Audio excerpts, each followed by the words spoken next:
the game. Terry being a menace, not just being regular dude, but I'm gonna start with these two lovely ladies, no dudes yet. Athena and Yuri. Yuri just a monster.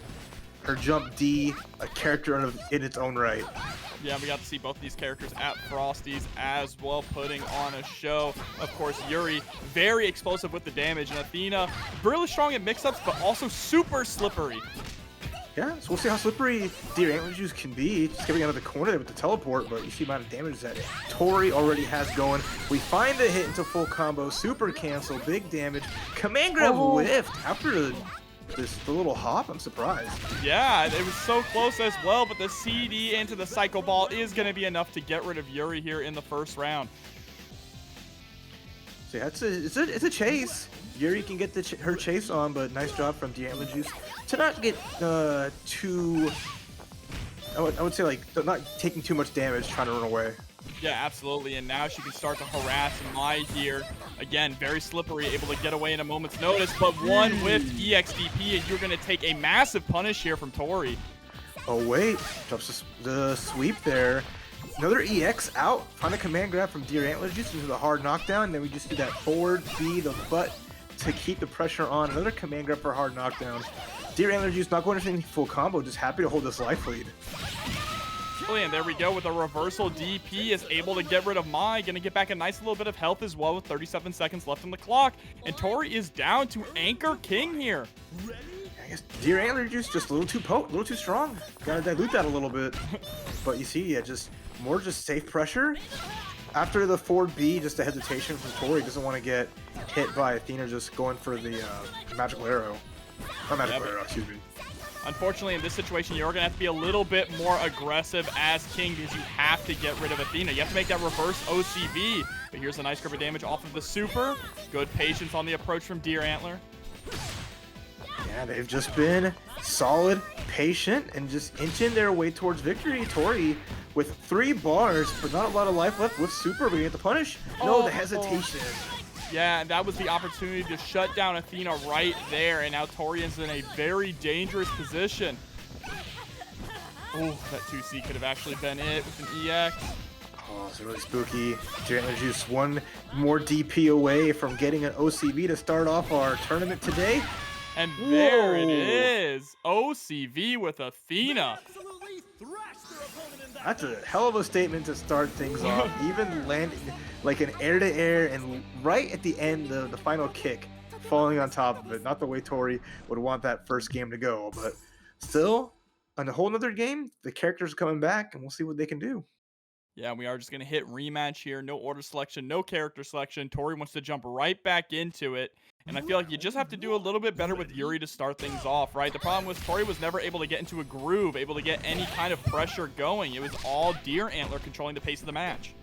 Yeah, and back at it again, really. We're already getting the screen real estate. Who gets whiff punished for putting out the reflector? Another early reflector. Tory is starting to put on some offense, but has not found a clean hit yet. Here we go. The pressure is on. Judy is going to push pretty far away. Gets the close C, but nothing off of it. Alright, Tory looking good here. He's got a good grip of damage. Oh, can you see the punish? No, just a jump to punish. Nothing really major. Those whip uppercuts from Athena, you can get so much value off that if you just let her land. Yeah, I think Tory was hoping that Athena would land while they were jumping, right? To get the optimal punish with a jump in, but unfortunately timed it a little too early here. But it's still adding up some damage, able to jump over and get a throw. Yeah, gets the cross up. Doesn't get the finish, but that jump D putting in work. Cross up, air to air, amazing jump in. The pressure's on. Oh, it just rolled. Super. Okay, DeerAntler. Dangerously close to taking down Yuri. Has her in the corner, but there's a nice 2C punish. There you go. Yeah, that EX Phoenix arrow gonna be, or sorry, the heavy Phoenix arrow just gonna be so unsafe at the end there. So DeerAntlerJuice finally bringing out the Terry Bogard. A little bit of bar, nothing too crazy, but not gonna need much to finish the job. Goes for a Shatter Strike. That's a whole meter wasted. Clean jumping, and there we go. Yuri down without taking any damage. Very good there from DeerAntler. Things are tied up once again. All right, better of a start from Tory though. Already got a character down to OCV here, but let's see if they can use this mine with this meter pretty efficiently. There's no more Projectile counter, but the full jump in off the hop. Nice damage there. A little bit of meter on DeerAntlerJuice's side. And they're already into command here. Oh, goes for the reset also. Another burn knuckle. DeerAntler is doing a really good job with defense. There's the Shatter Strike. Nowhere for Mai to run, and she is down. It is set point now for DeerAntler. Good value on that. Getting half the bar back and being able to finish all that damage off. Has a bar on deck with Terry. King with 4 meters. That's a lot of double strikes. That's at least some good anti-airs too. We're just going to see how Tourney cashes out. They held on a lot of bar in their last game.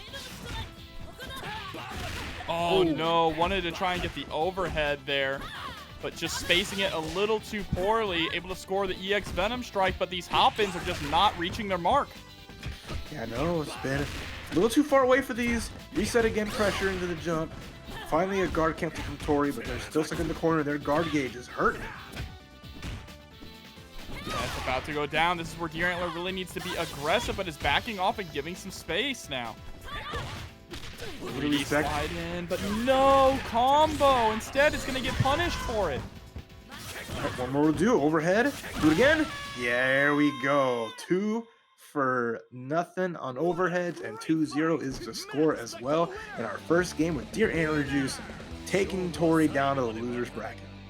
Taking them so strong in this patch. It's PerroSᵢₙ┃ so it's dog without lag. Okay. Dog the way it looked on there lag. was dogs in lag, so now that makes sense. Okay. PerroSᵢₙ┃ Scene lag. No lag here. No lag here. All we got is birds, blades, and a lot of dive kicks here from first force. Yeah. We have dive birds and dive kicks. Here we go, jumping back with that CD, gets the reflect on the fireball, tries to go for a cross up there, but a nice 2C from Tavera. Just holding the wall here. No, a very good fireball, 2 characters with the Robert and Anhel, nice DP. Anhel would go crazy with the mix of the meter, but speaking of using meter, nice combo here from first force. And now just look at that full screen pressure, just making it hard for Perro to even get moving. Oh, but a nice jumping CD, beautiful throw tech. I love the way that Tavera is playing this zoning game here against Nakoruru, but his push is back up against the wall, gets the guard cancel into a standing C, but nothing afterwards. Yeah, it's spooky. Using up anything here, using up resources, trying to build some up little by little, but no significant hits. And Tavera Force just happy to sit back, dive kick, build bar, and there we go. Player 1 clinches the first round. Well said, Max Powers. But it's time to bring in the second character, her Leona. Ready? Go! Good amount of bar, so any solid hit, Perro can make some magic happen. It's just getting through this Robert wall. No small feat. And with this chill music too, just disarming you. All right, but some stagger pressure coming through. Goes for the jump in again. Great defense here from Tavera, able to roll out, but does get caught by a stray CD. A little bit of damage, nice up back with the dive kick. Avoiding the earring, but there's the Moon Slash EX to get a little something. So right now, first force just happy to get an uppercut, start running the clock. Even if Perro gets this kill, not gonna get a lot of life, but the level 2 is gonna connect, and that's gonna do it. Nice reaction. And that is a lot of meter to get a little bit of damage there and get rid of Robert, but I respect the decision, right? You need to just gain some life back while you can. Yeah, well done. Just a solid answer. It can be a little scary because if you're not careful, your opponent can super cancel their fireball. If you super cancel to beat it out. Oh, we find a hit. Another earring comes out. We're just showing on how the jewelry store, but there goes the slide through. Oh, but a confirm here. Perro evened it up until the EX came out. But a guard cancel through, but doesn't get a punish on it. And now is in the corner. Here we go, hopping back. Oh, waiting for the opportunity to strike there. Gets the leg breaker, but wake up buttons from Perro. And then the counter super starting up a little too early. Doesn't work out. This is a great lead with the overhead. A little bit, another overhead again. Do it one more time. Oh, never mind. The people's elbow. Oh, that counter so good. And then the leg breaker, and Leona is on the sidelines now. It's time for Whip to come in. Yeah, ankle snapped every time. It's like, I don't care about your jewelry, your earring. You're not cute with that Target brand. Ready? And now we're bringing out the final character for Perro is going to be the whip. Oh, jumping CD. Pushing Tavera into the corner. Tries to go for the overhead again. Oh, what a whiff! Just when you think you got her pinned down, Angel, the slipperiest character, double EX just added a little extra credit. Didn't do much here because there was no quick rise from Perro. Yeah, that was an interesting call out though, but now just trying to build up some meter in the back, runs into a CD, and we are down to the anchor war, Andy versus Whip, and Andy is very scary in this version of the game. Yeah, Tavera's Andy confirms were great, especially with a little more meter. It makes it just extra scary with just the potency of the climax, so we'll see. Still, Perro with a little bit meter advantage. Getting a hit with the whip punish is going to be nice damage with double EXs. And a nice sub coming through from Fuha for 8 months. Thank you and welcome back. There's the EX elbow. Tries to get a little bit of a frame kill, it looked like there, but now a quick mode confirmed from Perro. Okay. Just go for the level 1 OTG. Have some room back here, but that jump CD from Andy is going to catch. EX in. Chip damage intimate, but the jump in connects. Not enough to finish the job. It's going to be one more hit. Against it! Wow! Great extension there and very solid routing. Tavera pulling it out with the final hit of the confirm. Optimal at the end there. I was like, oh, they use the EX. They're not going to have super to finish the job, but you know, that's a character specialist for you. Knowing the exact corner route to hit that stomp, put a boot up Andy's, well, I can't say what I want to say here, but that definitely left a mark. And we thought about going back to character select, but instead we just go straight to rematch. Round So let's one. see. Ready? Go! In the very first match, Tavera looked very strong up against Nakoruru in this Robert matchup here. Let's see if we can keep that going after 4. This time actually being more aggressive. The DP for Perro is going to get a nice little punish there as Tavera is just adding on that damage, realizing I was not hard on you enough. I gave you room to breathe, and that was a mistake. So now just trying to show Perro the door. Running away with this round. An early lead. That is a moral perfect, all right? That was too good. That was Only took one hit. Mhm. And I like the change that we saw from Tavera. Instead of playing that runaway game, decided to be much more aggressive, and Perro was caught off guard. Yeah, super good. I like that. Just playing more versatile, you know, in and out, in and out.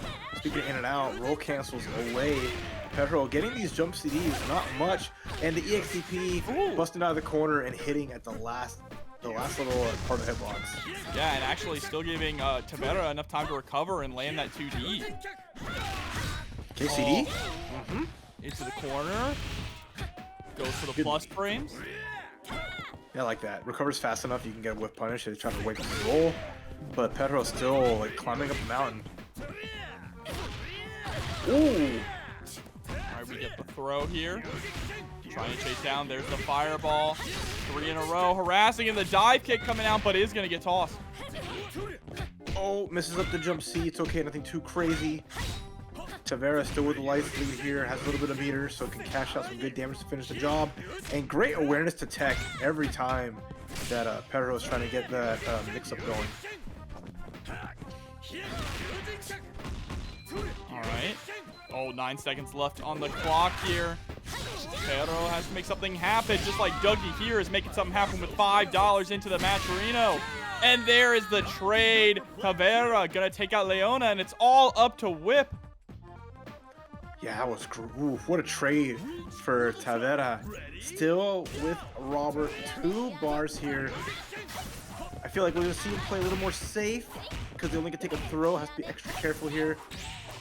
Let's see if they can make it happen with the 3 bars, but the overhead, never mind. Their resilience here. And here we go. 2 more characters to get through now. Reach for the top. Ready? We saw the whip make some magic in that game. There's the EX swing, but Tavera's on-hell is so slippery, so I don't think it's going to be any... It's not going to be very easy. EX run through. Could get the knockdown. Back to neutral.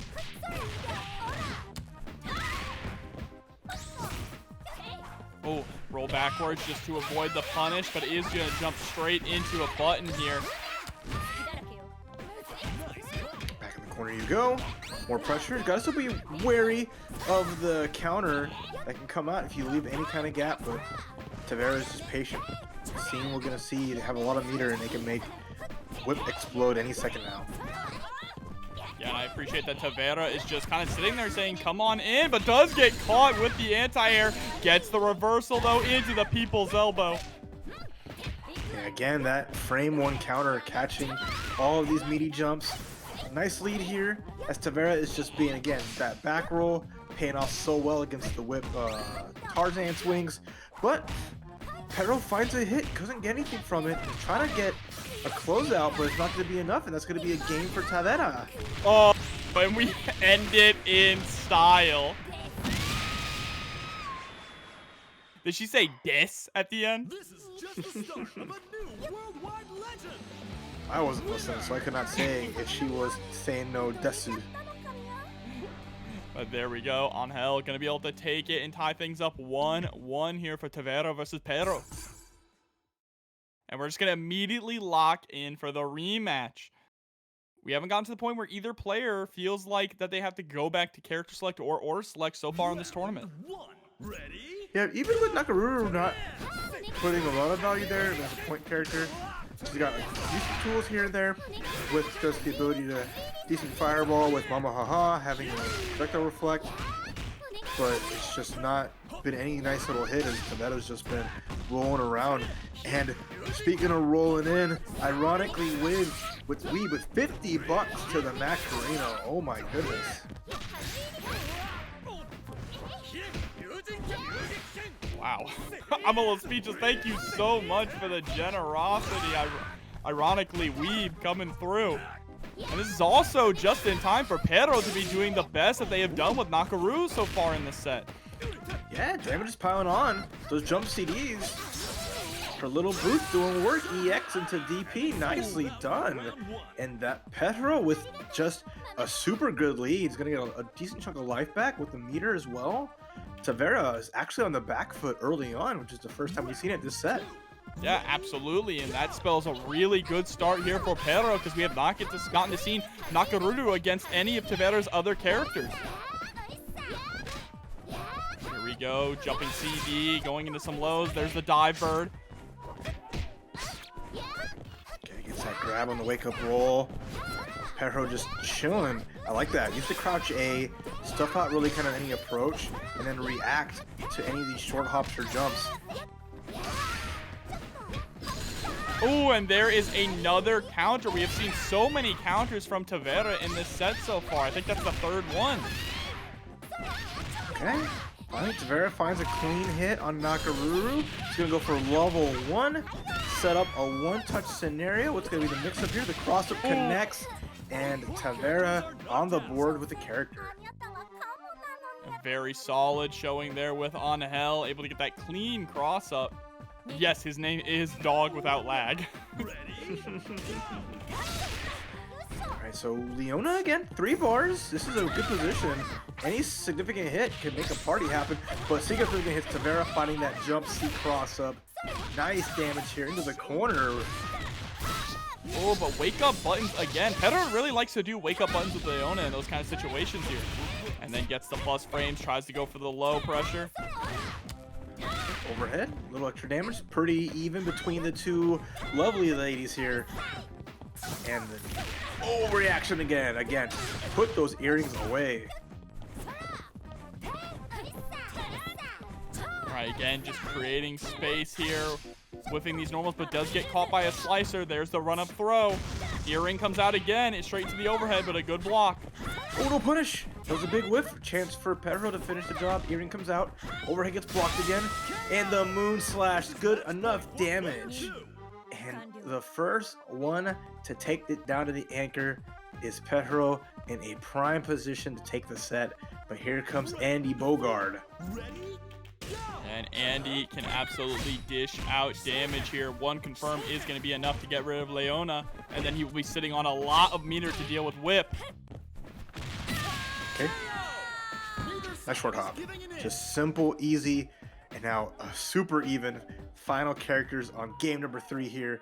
4 bars per whip. Perro has shown they go for those max bow combos, and I know Tavera with that climax is going to be extra scary, so you have to be very wary. Any of these players will explode in a moment's notice. And you can see just starting to add up the damage here until you can find the kill shot. Oh, what a max confirm here. How much are we willing to spend? Level 2. Okay. Half-life damage gone off of that. Has 1 bar and a half.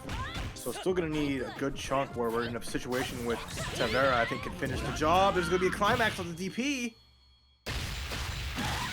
Still alive, but so much damage. Raw max mode. Gonna toss up those EXs. DP catches. 1 more of those will finish the job, but the jumping.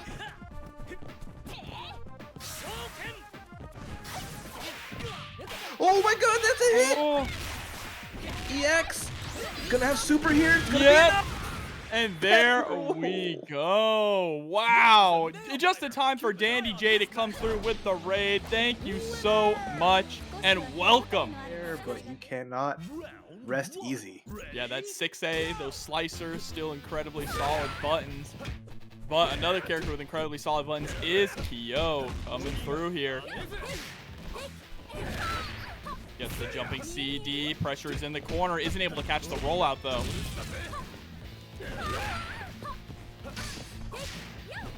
Okay. All right. Here comes Luong. There we go. Starting off a little bit here. Put a With the short hop in place. Okay. with the JB. What a confirm as well. But unfortunately whiffs the second pickup of the Rekka here. Still, though, not stopping on the pressure. But there it is. Robert finally putting up a stop sign here. Hard knockdown, safe jump with that jump A. More pressure from Robert. Tries to go for the cross up, a good roll from Johny. Aware of the options and just raw EX Rekka right through with the grab to finish it. Johny not trying to block any Luong's BS. Works out and the first character down.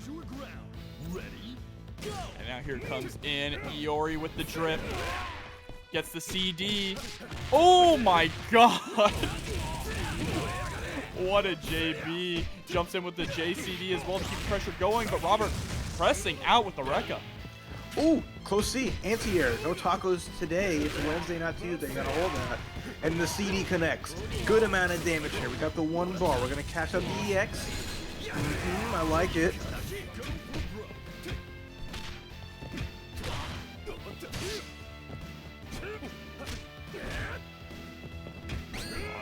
Back, gets the jumping CD. The whiff on the guard cancel. What a whiff punch. Unfortunate for Robert. Kyo Kusanagi taking down 2 characters.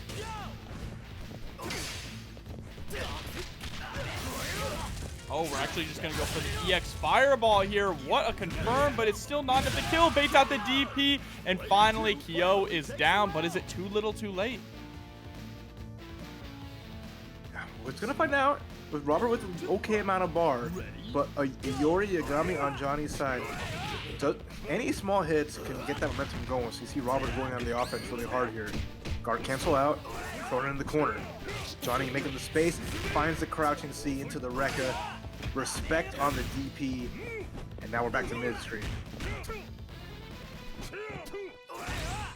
Alright, there's the 6A. Just trying to get something started. But Johny just going out here with the Rekkas in neutral.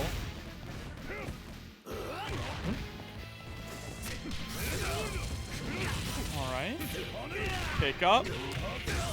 In a very solid position here and has 1 bar, but walks right into an EXDP. And Altosser coming through with the $5 direct contribution to the match, Rino. Thank you so much. Very nice. Yeah, another timeline that EXTP would have gotten less down to B.Jenet, but this one will. It's going to go for level 1. That's going to be just enough. And now it is the anchor fight between B.Jenet with those good normals, the easy EX combos, and the crazy damage, Krohnen's got a lot of work ahead of him to bring this back. But if anyone can do it, it is Robert. That's 2.5 bars. Gets the Shatter Strike. This is the start of the momentum.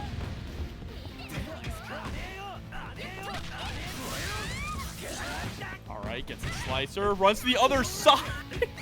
Cute. I like that a lot. That was a nice little corpse run for the OTG. Robert just needing one combo with EX to finish the job, but the challenge comes out from Johny, who also just needs any little hit. Chip is starting to become a factor too. Robert not overextending here. Gets the low into the level 1, and there it is! Robert is able to take it back with Krohnen. Looking like Krohnen hasn't gone anywhere. The reverse OCV with Krohnen, Johny got McDougaled. That's no way about it. He got McDougaled every which way, and I was not expecting a straight classic like that, but Robert showing off why you never count him out. Absolutely. Krohnen and Robert still a match made in heaven. But now we are back to Luong versus Kyo, and an unfortunate whip from Johny means that Robert... Oh, never mind. That momentum is not going to get started thanks to a wake-up DP, and they're just trading blows back and forth. That counter hit confirm on the anti-air so clean from Robert, who has all warmed up now, not giving Johny any chance to breathe. The CD comes out to walk back. There's the EX Rekka right through those long-range specials, and then a quick low, and Johny bringing this right back. Here we go, lands a little bodega there, immediately goes into a low. Does get tossed, and gets the crossover as well into the reset. What a punish.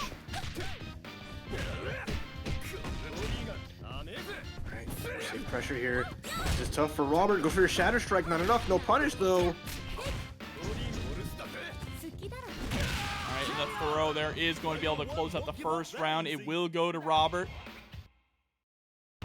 Yeah, Johny was trying to find a ways to close out. Had a good opportunity. Couldn't seal the deal, so Luong still a factor here. Ready to get some extra credit. There's the crouching B. That button so fast, so far. Put a full punish on the 3 records. Alright, a little bit of a frame kill there to get the timing correct. Able to score a throw. Tries to get the cross up, but Johny with the DP. Oh, no. A whiff DP there, and Iori is down. And now it is Johny who has to make the reverse OCV. Yeah, it's a lot of the line for Johny. Taking such big risks on wake up. Those uppercuts ain't hitting nobody. And if this B.Jenet can't seal the deal, she's going to have to be called B.Jenet. Oh, no. Dark King coming through with the $6.30 contribution to the match, Rino. Thank you so much. We are nearly at $100. Yeah, much appreciated. Nice sweep. Ankles shattered. And Johny on the board. But anything Robert can do, can Johny do better? We're going to find out. Yeah, Here comes Iori. The expectation here is for Robert to take it, having such a life lead and with all this meter, but will Johny be able to shatter the expectations? Good corner pressure. Has not gotten any good anti-airs yet. I know there's a couple of really good ones with the invulnerability that she has on it. Finds the hit with the EX Harrier. There's the knockdown, and now let's see how this corner pressure is. Great neutral jump into the empty low. Oh, straight into the super. I like it, spending it so that you can try and get Iori out of here. Needs one more confirm, and this OCV might be likely, but wow, what an anti-air. Stuffs the EX. Oh, the risk hopped over the crouching B hitting, landing on the other side. And then there's Taco time with the meter. Say goodnight. I know it's Wednesday, but I kind of wish these tournaments were on Tuesday so we can make the Taco Tuesday joke. Gotta take that up with your manager, all right, man? But there we go. Robert is going to be able to take it 2-0 over Johny. And this lovely lady just dominating right now across the board, and for good reason, so we'll see. Yeah, it just has incredible reach, great conversions, very solid mix-up game, and beautiful corner carry as well. So right now, they're both just whipping here, trying to build up meter. The first real solid hit there is going to be from Lokof, but Tamago, excuse me. Tamago, yeah, I'm troubling myself up. Lokof fighting his way out of the corner. I can't keep track of which Luong's which. That's right. It's always tricky. Same hair color, everything. Just got to watch those dresses and watch those combos. Lokof with the small drop, but no recovery because we don't know what that is. Oh, but does get the JA jump in and is going to be able to close it out with that confirm. Good start from Lokof. Yeah, off the bat, getting Luong down. Here comes the Rock, one of the characters who's looking a little like a pebble in this patch. Nah, I'm a Rock believer. I still believe it. The full confirm. You still believe? I still believe. I still believe in Rock. Right now, not looking too good, though. Backed up against the wall. That guard gauge is starting to slowly go down. Trying to find a way to escape the pressure. All I can do is sit there. It's just been in lockdown for the last 15 seconds, but finds a hit. Here we go. Tamago in a full combo. And going to get the knockdown with the super. Let's cash out. Ooh, staggered pressure there with the 2As is going to get a connection. And now the tables have turned. Tamago is the one who has Luong in the corner and has sent Luong out into the next game. And that was just Lokof thinking they had to confirm. Went for the EX. Nice punish there from Tamago. And here comes Rock Howard going up against the Yamazaki. Yamazaki looking so good in this patch as well. I mean, he was already good, right? But just got some nice buffs, some good quality of life stuff. With patience, there's the Snake Arm coming through. Snake Arm going to be able to build up a lot of meter here. But the jump in is clean from Tamago. Again, cash out. That's one way to avoid the nerf to the hard or C version hard edge. The combo, finish the job, no extra meter required. Wow. Yeah. Good stuff. Yamazaki didn't get to do anything. He whipped his hand like twice, but Tamago just found those gaps and made it count. Ooh, what a trade-off uppercut. Now it's time for father versus son. Old man Geese gonna try to put Rock in his place. Yeah, so we can figure it out. Teach his son what for. Already got his kid in the corner, putting him in timeout, but Tamago is not one to sit in one spot too often. Oh, and TSB FGC coming through with the raid. Thank you so much. You guys playing some more Rev 2 on that nice rollback? And welcome. Oh, but there's the guard cancel coming out. Ooh, beautiful confirm off that jump CD. Finds the hit with the lights.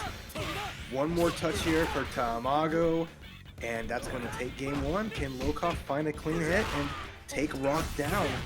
Oh, but there we go. With the EX counter, that's enough. Tamago gonna get game number one here. Sending Geese back to Facebook. There you go. Right off the go. Making that on TikTok. There you go. And Tamago showing me this is not a pebble. This is a stone. This is the Rock of Gibraltar.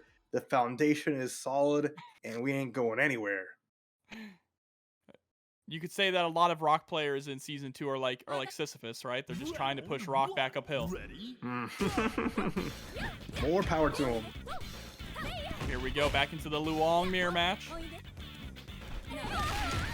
Ooh, the CD put right into the corner with a nice confirm. Lokof showing, yeah, the Luong supremacy on his end has not skipped a beat. I mean, he's been playing this character for a good amount of time, and it shows. Yeah, and good job of controlling space, right? Constantly getting these backdashes here to force Tamago into their range, but Tamago now finally going to get that hit. Tries to go for a bit of a cross up there. It's not going to work out, and now is back up against the wall once again. Yeah, good spot for Lokof here. Tamago just trying to inch their way forward. They're just having a hard time of it. Oh, look. That was interesting. I do not think that is what they wanted at all. And both players kind of had a little flub of a moment there. For Lokof back in the saddle, one hit away from knocking out Tamago's Luong, but the tech comes out.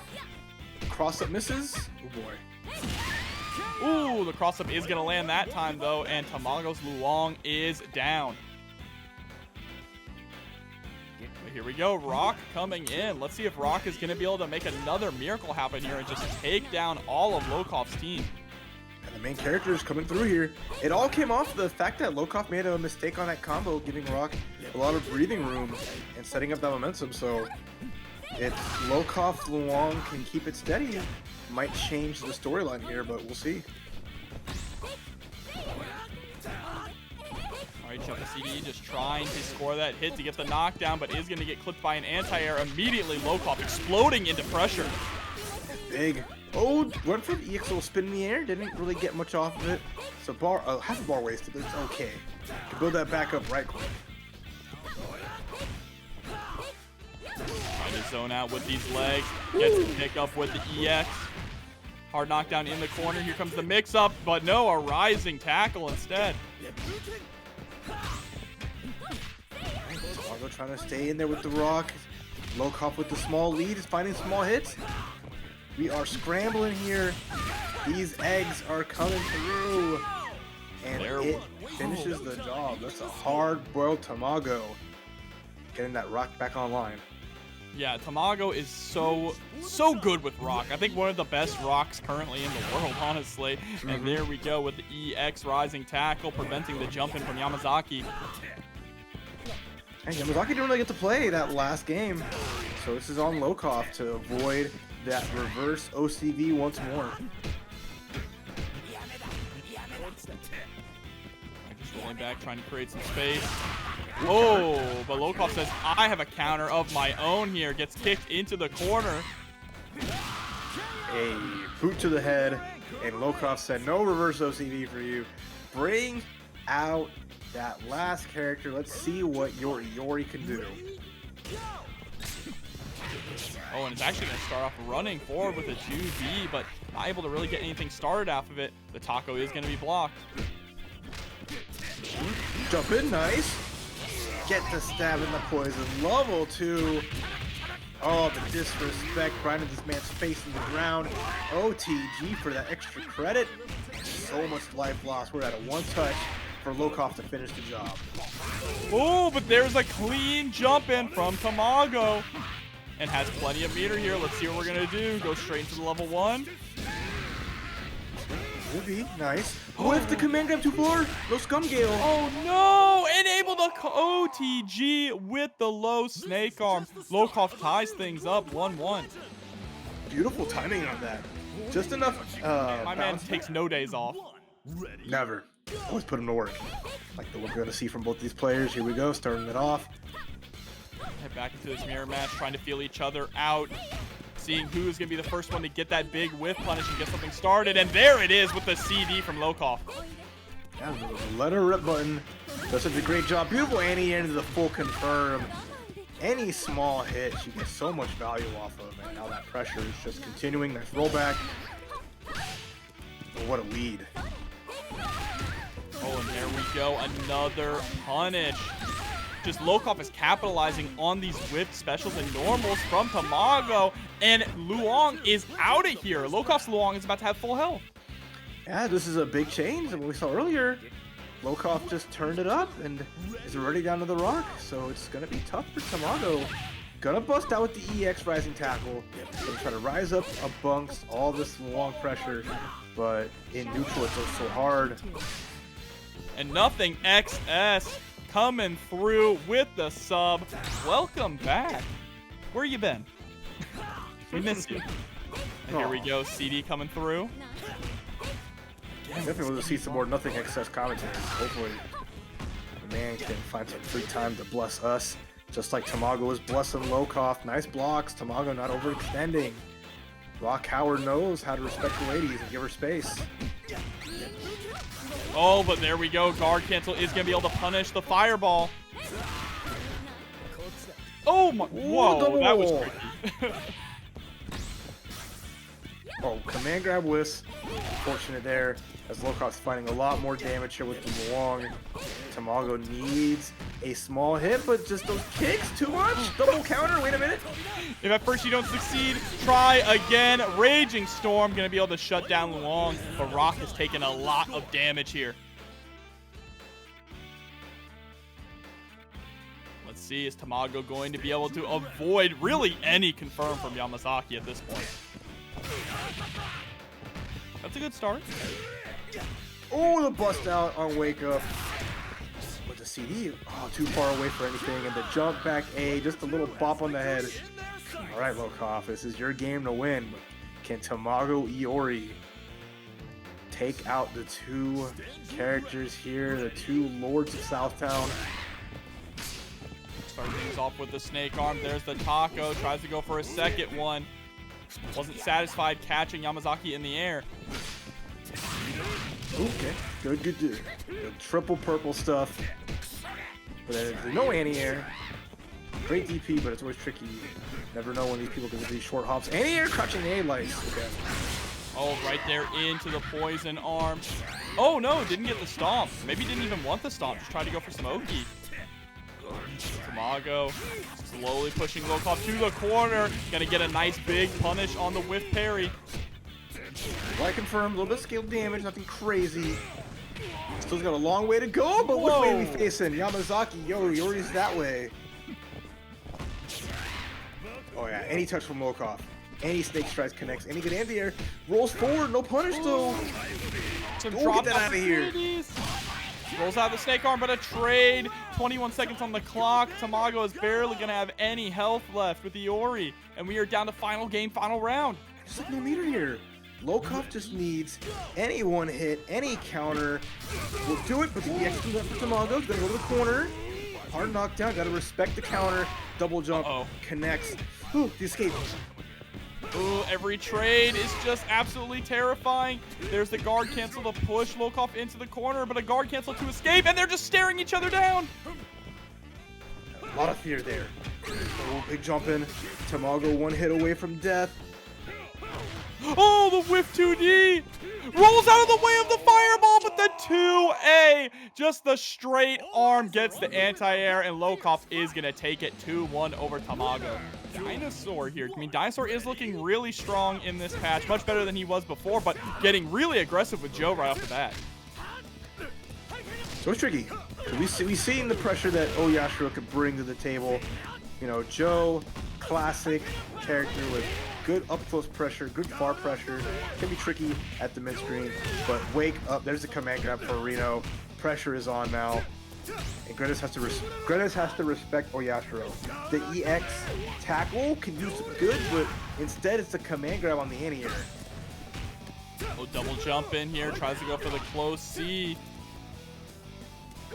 Oh, the patience though from Rino. A hurricane. Hold the Mayo. Playing the runaway game, but jumps straight into a normal. Lands the throw. Simple pressure. I like this. Oh, I say that. Got the okie doke with the uppercut. Your advantage, my advantage. Ooh, quite enough. Goes for the meaty fireball. You cannot roll the triple tornado. Not at all. That tornado warning in effect. Supergrenas is feeling super good right now. Here comes the original flavor Yashiro. Got the Freddie Mercury jacket setup going on. Supergrenas still keeping the pressure up. Tiger upper immediately running in, throwing out the kick.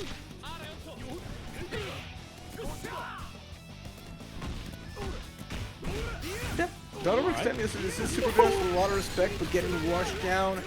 Big boom, OTG, and now we're gonna get the jump C out. I dare you to uppercut. Oh, there's the C. Also gets the guard crush, and goodbye, Joe.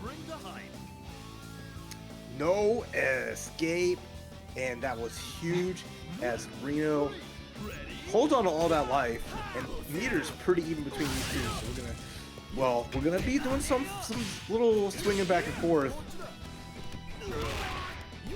Both of these characters able to put out big damage, and now you are in the danger zone. That's the splash zone right there in the corner. We'll get wet one way or another. Nice confirm off the lights here into the corner. Cash out some great damage. I like it, OTG. And now we're down to one mix. Again. Oh, goes for the low this time. Guard cancel, keep Yashiro locked down in the corner. I love the decision there. Supergrenas able to dominate that round. Yeah, once again, on this point of just finishing the job super clean, has two characters locked in, the Dino in the back, holding it down, but we know what time it is. It is time for Ash to make a splash. Yeah, get your popcorn out. Can we get some F's in the chat for Krohnen? Hey. Did we got these? No! Unfortunate. Hold on, take your F's back. You didn't A fast, you didn't A long enough. You gotta keep the combo going. I believed in you.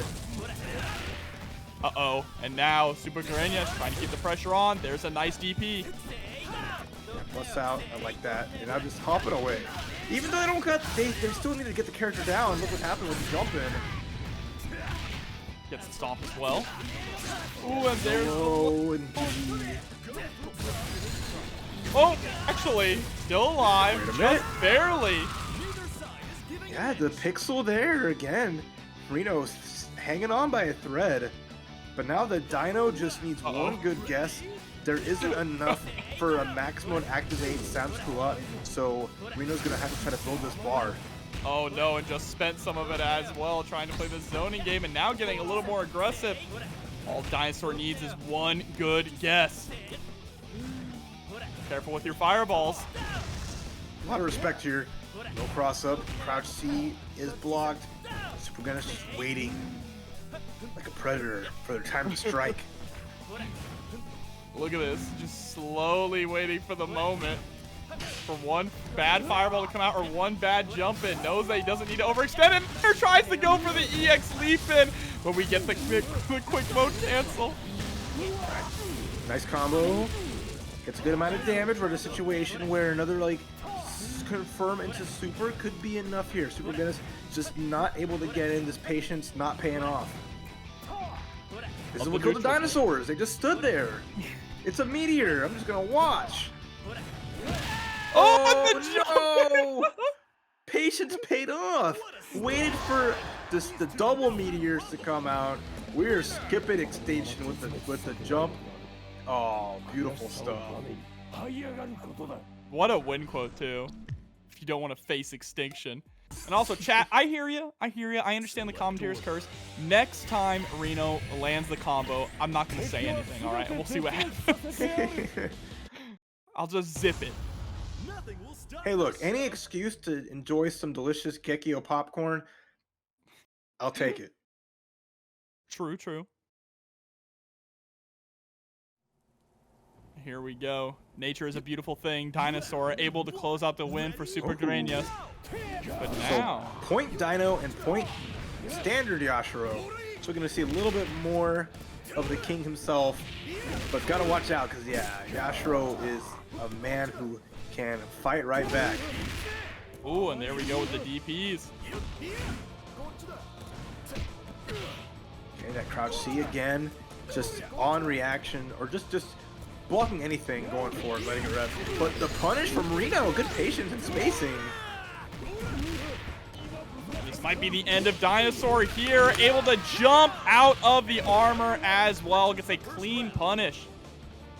Yeah, try to use that frame 1 armor, but the problem with frame 1 armor is, you know, you're not guaranteed nothing anyway. So that was the Dino getting out of there real quick, and good lead for Rino. Although these were the two characters that did the most between Joe and Krohnen, so definitely opportunity for Grenas to bring this back if he avoids taking a lot of damage. Ooh, was able to score a 2C there, but was too far away to get the confirm afterwards. Again, harassing with these jump-ins. Nice back roll.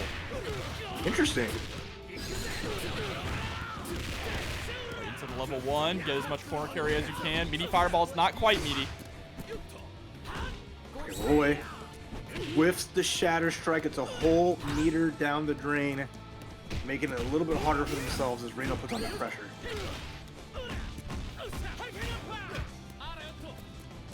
Backwards, create some space here. Back into the mix-up. Mix-up of neutral, whether it's throwing out that fireball or jumping in with the JCD. Oh, man. I mean, as long as Rino doesn't go too hard, there's going to be a lot of life back here for Supergrenas, but Rino wants to find a hit, finds a DP on reaction, armors the jump, but the jump back C, trading blows. And here we go, down to our second characters for both players. Stand your ground. All right, Orochi Yashiro coming in. Let's see if he can close the distance that regular Yashiro was unable to. Oh, there it is, a big hit. Gonna combo into that level 1. Not wanting to cash out too much right now, but it's gonna get a solid mix of this. Oh, okay, just pressing out with the close C. And the Tiger Knee is gonna land as well. That was really cute. I love how in and out Grenas' Joe is, right? He'll go for multiple backdashes, sometimes throw out fireballs, but then will just immediately rush in with a button. Oh, but rushed too hard in. Rino answers back with a nice frame trap, gets the combo, and now Rino in prime position to tie this up 1-1. Just got to worry about Krohnen and McDougal. So Krohnen right where he belongs. Anchor finds the confirm into the shot. Kablamo. Still got a little bit of ammo and just a low B, and we're on to final characters. But you know who's got plenty of gas in the tank? There he is, Krohnen and Ash. That is a lot of gas in that tank too, Raph. But had to spend some of it with a guard cancel just to get some pressure off, but unfortunately it's not enough. Supergrenas gonna take half of Ash's health along with that bar. Alright, one more hit. EX can finish the job, but the jump CD counter hit, we're gonna get to confirm into everyone's favorite película. Are you gonna say it? Are you gonna say it, Jobber? You're not talking. Where you at, Jobber? Hello? Your movie's on. You're gonna miss it. Hey, he got it. Maybe I should just shut up during it. It actually worked.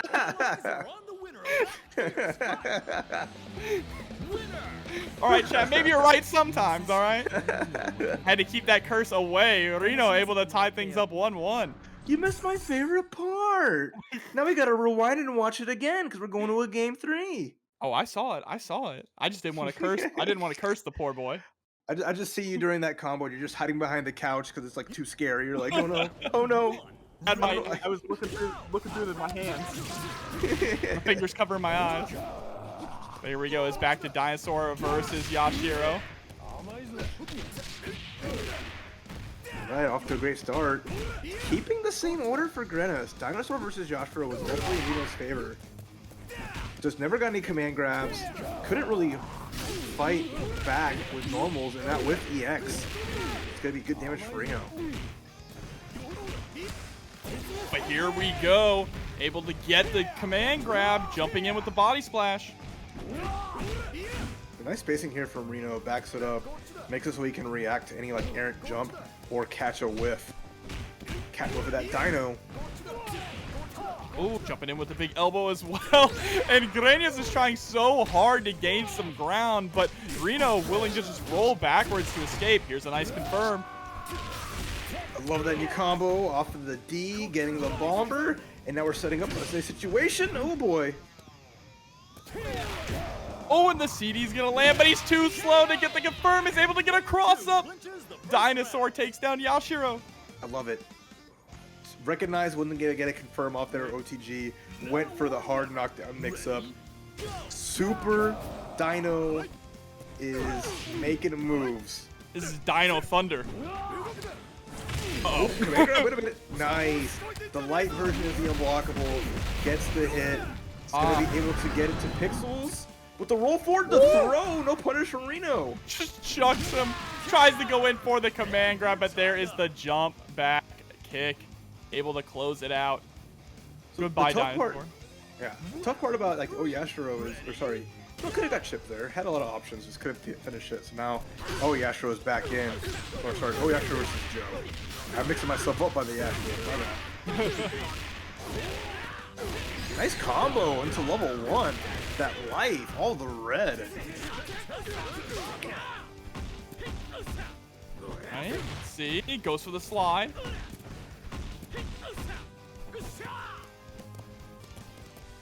Rino hasn't pressed a button in 10 seconds. Is so scared to. There's a jump. Nothing's there, but oh man, Grenas. I mean, can you blame Rino, right? Joe is so good at whiff punishing here. Just throwing out these legs and the slides. Trying to get one little hit into a confirm. And the jump D does it. Oh, this is all Supergrenas.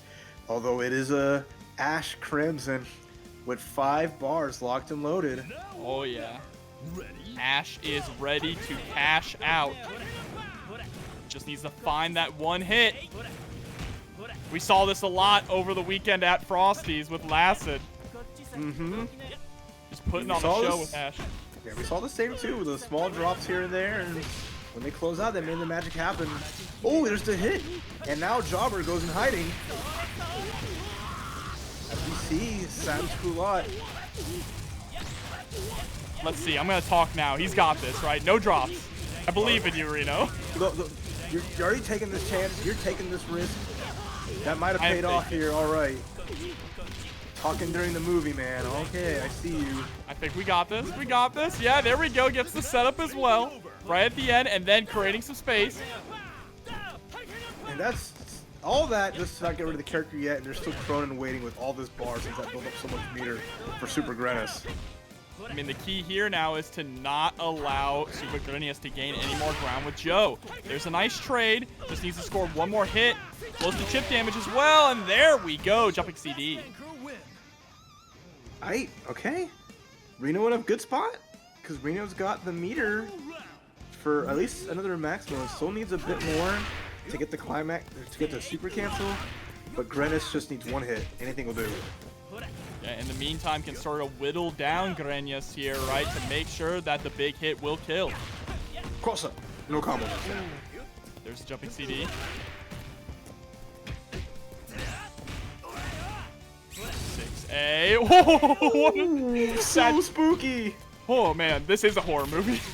Oh wait, and here we go, the finale. Are we gonna see the end to the sequel? We're going right for the climax, the smart stuff. This is the alternate ending, folks. Only on Blu-ray. He just got Nickelodeon slimed. Keep an eye on this matchup. And there we go. Rino able to take it 2-1 over Grenas. Shout out to Selena as well, always holding it down in chat and in the bracket. Just have the TNS staff making magic happen. Here we go. Number 1. Ramon loves the ladies, but he's gonna be having a hard time getting past Pako and Luong's defenses. This is an interesting pick. Made it all the way here and up to the top 8 qualifier on winner's side though. Oh, and there's a CD whiff punish. Now you're going coast to coast, but instead tries to go for a cross-up. Good blocks. Into the grab, I like that from Pako, not always going for the pinwheel in the sky. Oh, there's a whiff punch. See, that's one of the things about Ramon is he just doesn't get as big of a reward as other characters when it comes to getting these huge whiff punishes, right? Unfortunate. Could have gotten more off of it, but unfortunately only got that 5A. Yeah, exactly. Kind of hard sometimes. A lot of the grapplers not gonna have like the best things here and there. Off those like far normals. Oh, the roll forward from Pako into the corner we go. Let Sonic back out mid-screen, but look at this damage that's piling on. Yeah, I mean, Sonichackedyou is just pressing buttons and getting caught by these counter hits, but the button press with the CD is going to pay off here. Gets a nice confirm on Luong. Pushed all the way into the corner and now trying to harass. Working so far, nice string, nice roll forward though. Gets a hit, okay, it's good for Sonic. Just needs to get rid of Luong as fast as possible as time goes down. But needs to be careful about Luong's effective range as they are so deceptive. And there's a nice confirm, able to close it out. Wastes no time evening the score. Reach for the top. Ready? Go! All right, fireball coming through. Nice checking with the 5A.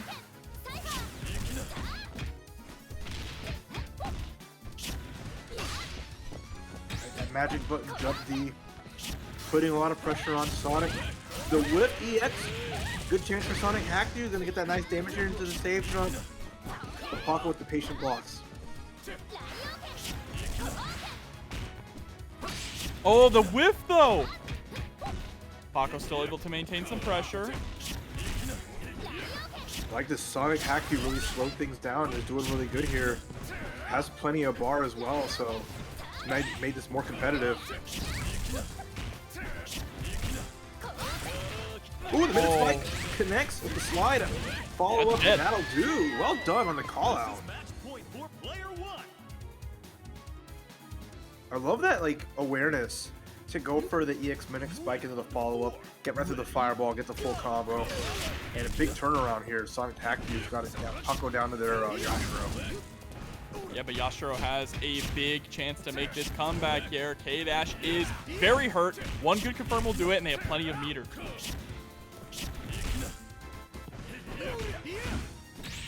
Okay. Ooh, just throwing out the far C there after blocking the dash punch. Ooh, okay. Nothing crazy, but a punish is a punish.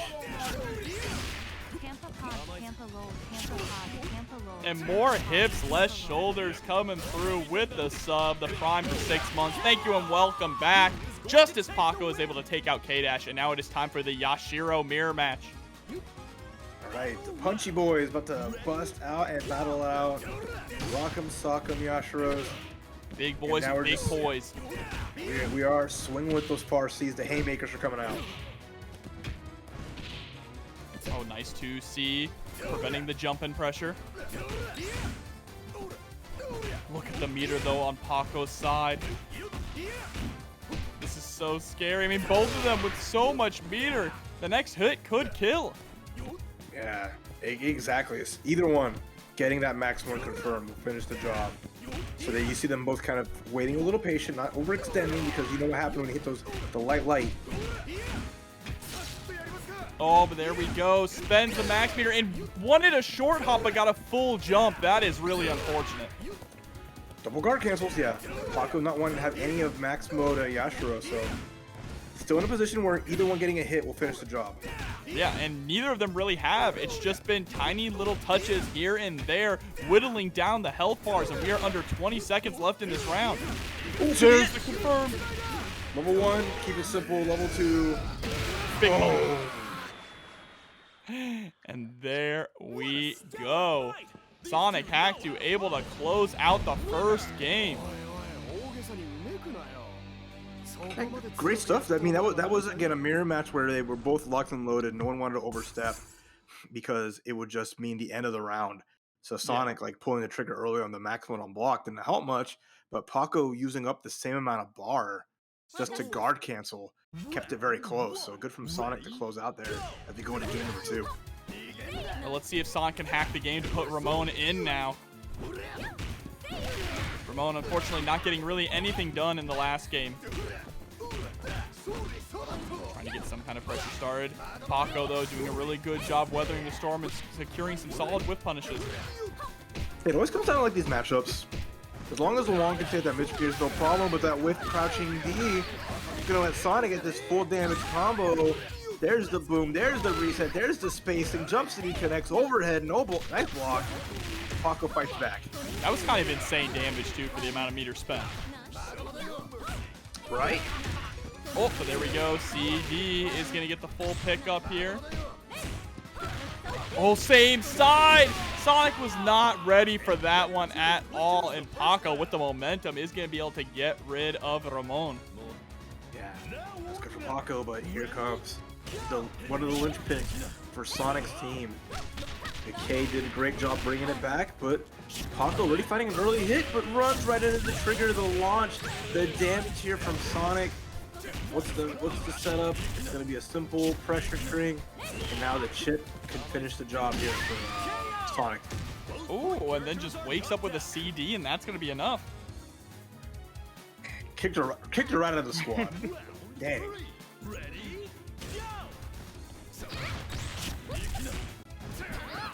Oh, both of them going for those jumping CDs and whipping back into this neutral game, trying to feel each other out with this fireball. Oh, I see you. Level 1 max mode confirmed. Okay. Big half-life damage there, so Value Town is good because it gets Pako all of his breathing room in this lead. There's another really clean jump in. able to block the cross up, and the guard cancel comes out. 2A, putting Pako into the corner, but a 2C anti-air there is going to be able to close out the round. And now Sonichackedyou on the back foot here, down to their anchor character with Yashiro. Good for Pako. Big turnaround from last game. The big man, the big brawler's trying to fight this lovely lady, but she is just slapping the heck out of him out of the sky. Gets the confirm on the landing recovery. Here we go. Yashiro.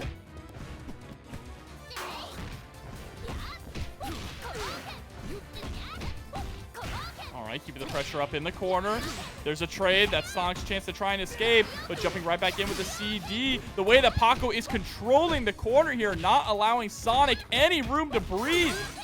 Oh, guard crush. That should be easy finish there, and Pako just absolute, just incredible defense. Cannot crack him open. As Yuri Sakazaki bringing it for the team to tie it up 1-1. Yeah, just complete domination there with Yuri. The way that he was controlling the corner was picture perfect there, backing up to give Sonic the illusion that they had room to escape, but always having an option available to sit them back down. Exactly, just no free space here. Sorry about that. Game number 3, orders staying just the same. Ramon under pressure, but at least busting out, finding some stuff, but again, Pako is so slippery.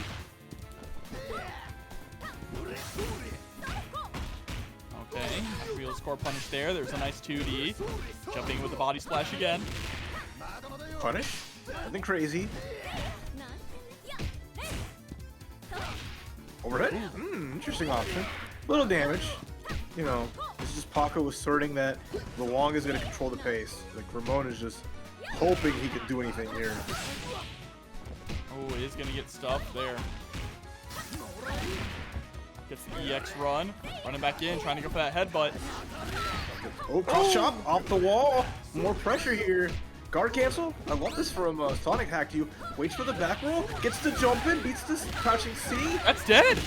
Oh, and the body slam to close it out, and got a few bars out of Pako as well from those 2 guard cancels. That is a very successful round from Sonic. Beautiful stuff. It was looking spooky with how much blocking they were forced to do. But Sonichackedyou Ramon finally getting a character now on his own. And now has to deal with the threat from game 2. Oh, and there we go. Ramon. He did enough work, though. That was the best we saw from him.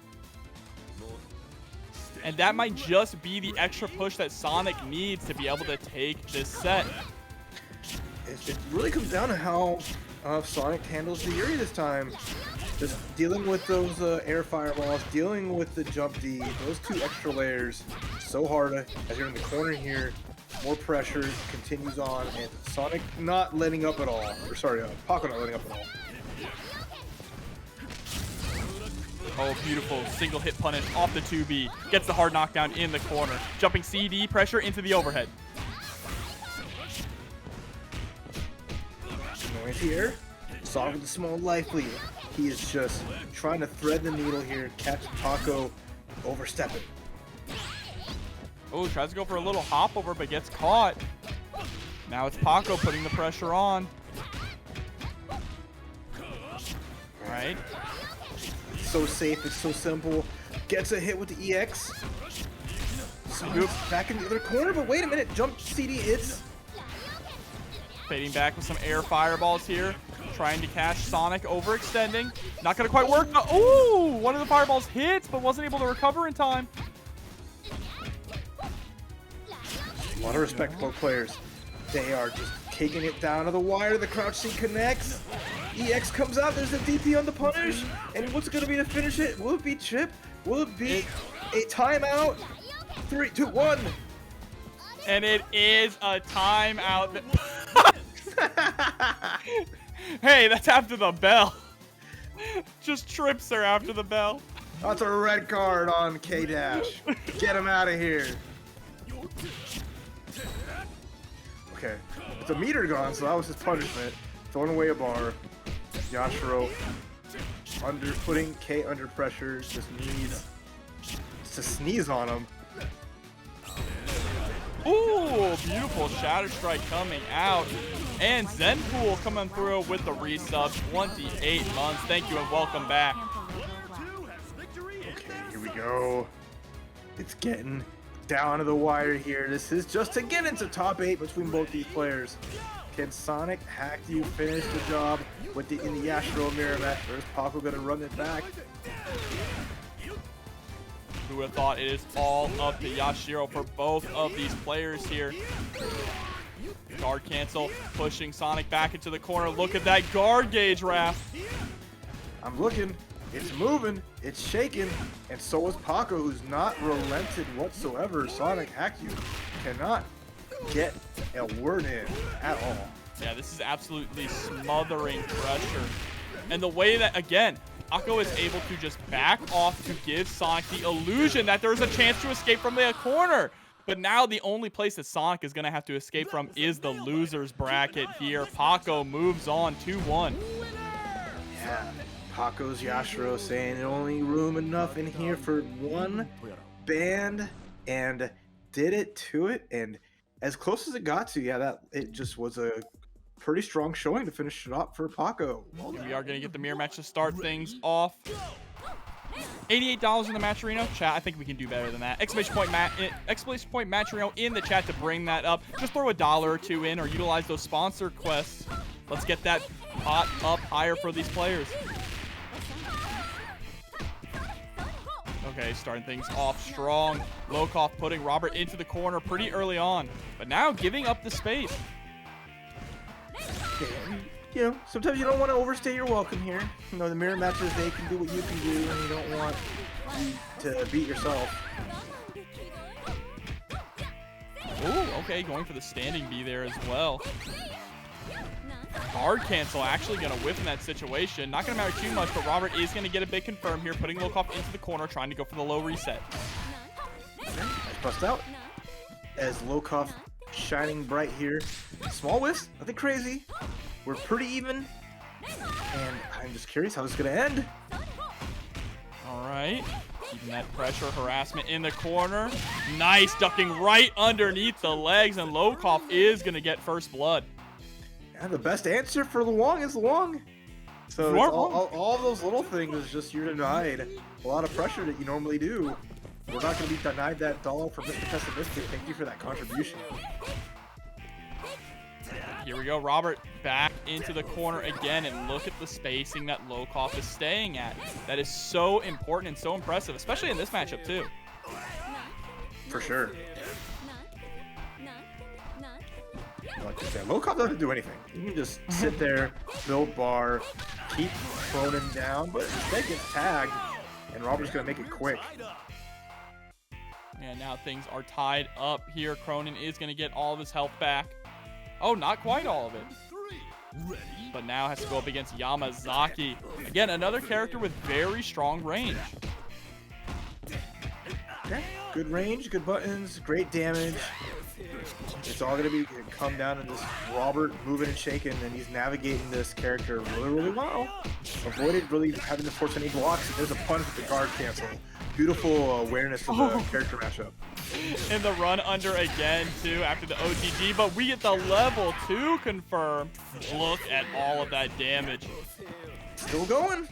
The poison taking little by little Robert. Again, that's a great super for Lokof because of the defense he has. He can just sit there and let it rock, but nice.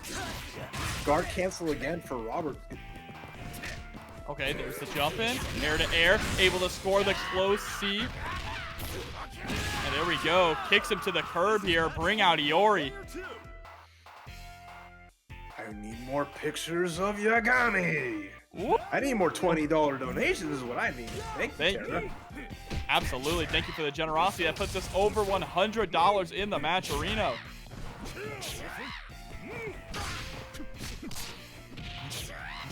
And here again, I like that, layering it with the high snake strike, just to see get the counter confirmed.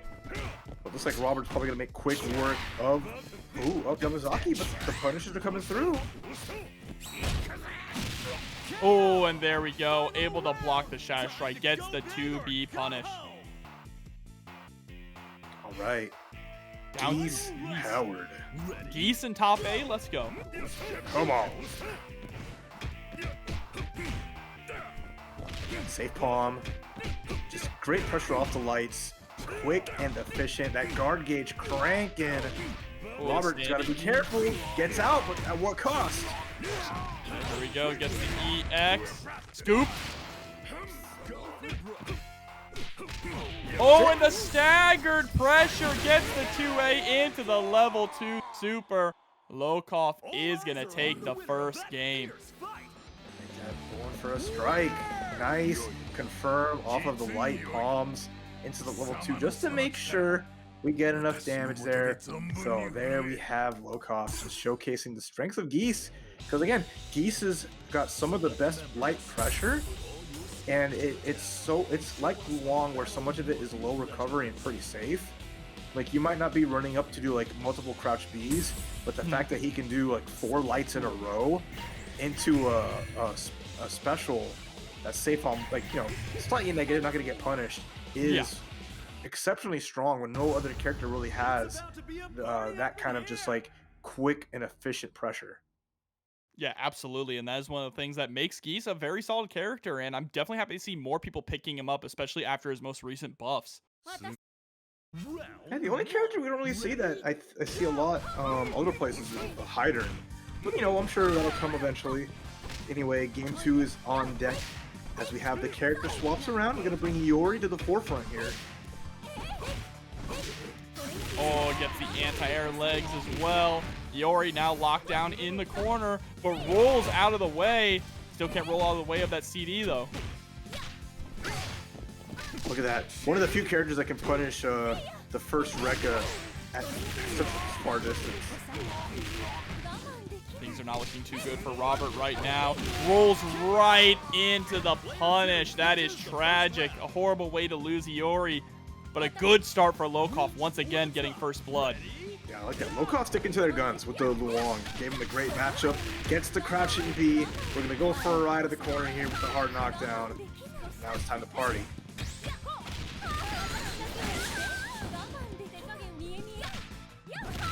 Oh, there's the CD, gonna land. Lokof just running away with Luong right now. The momentum is unbelievable. Catching all of the rolls from Robert. There is no way to get out of this. No escape. Everything they tried, they could not get any breathing room, and now it's all down to the Krohnen. Kenny McDougal's way out of this one. Oh my god, the bait! The run under rollback to punish the wake up DP. Trying to tell Robert, I am so far ahead of you right now. That's a laugh, Robert. Almost had a perfect to finish it off with the OCB on top, but Robert finding a big hit. Oh, gets the next overhead. 2 stomps this time. Goes for the jump in. 2 hops this time. about to put out a new banger, huh? 2 DPs this time. Everybody clap your hands. Well, not yet. We still have plenty of matches left. Absolutely. Okay, trying to go for the snake arm.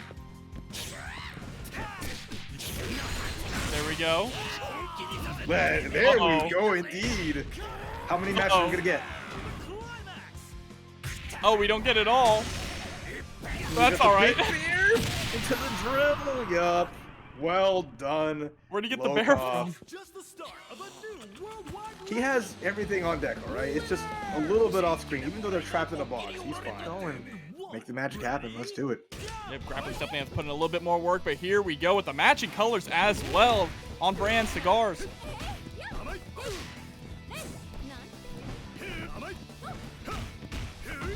Yes, matches to B's knees. We are just feeling each other out here. Rino taking a little bit more of the damage early on. I like Pako getting that grab, setting up a nice safe jump.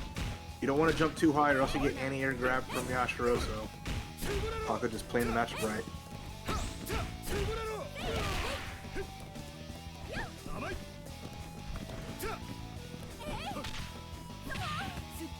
Oh, too high. Yeah, Luong is kind of tall. So those big jumps can meet with a nice grab to punish. Nothing crazy.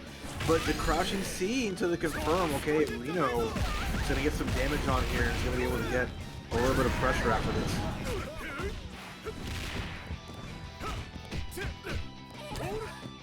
man grab. Okay, these guys. OTG off the ground. Do it again. Are we gonna seal the deal? No. Could have maybe finished the job using a little bit of bar, but instead it's just gonna go full screen now that they have a life lead. Oh, the lows, the mashes. Well done from Pako. Brings it right back. Avoids. Oh, Yashiro throwing her around, and Pako, the Luong staying alive.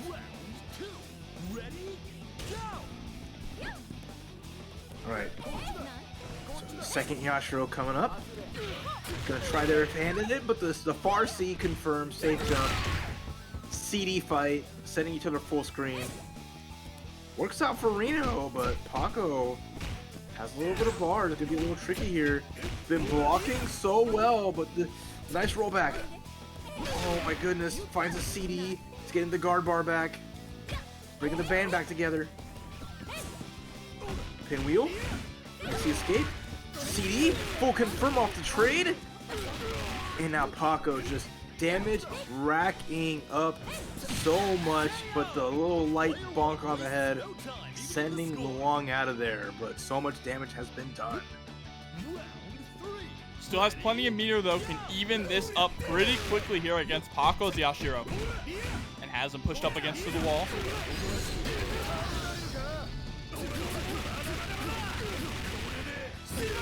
Okay, wow, hella damage coming through. He jumps in, able to score the frame trap and gets rid of Rino's Yashiro. It's up to Ash now. Right, we saw this before. Ash versus two healthy characters, a lot of bar on deck. But it just depends. Can Ash take Yashiro to the movies? No, it's Yashiro taking Ash to Pain Town. Okay, jumping in. Trying to harass with some fireballs here. We have max meter. We just have to find the opportunity. Yeah, this is a good point. There is not resources here for Pako who cashed out in damage, but find some pressure.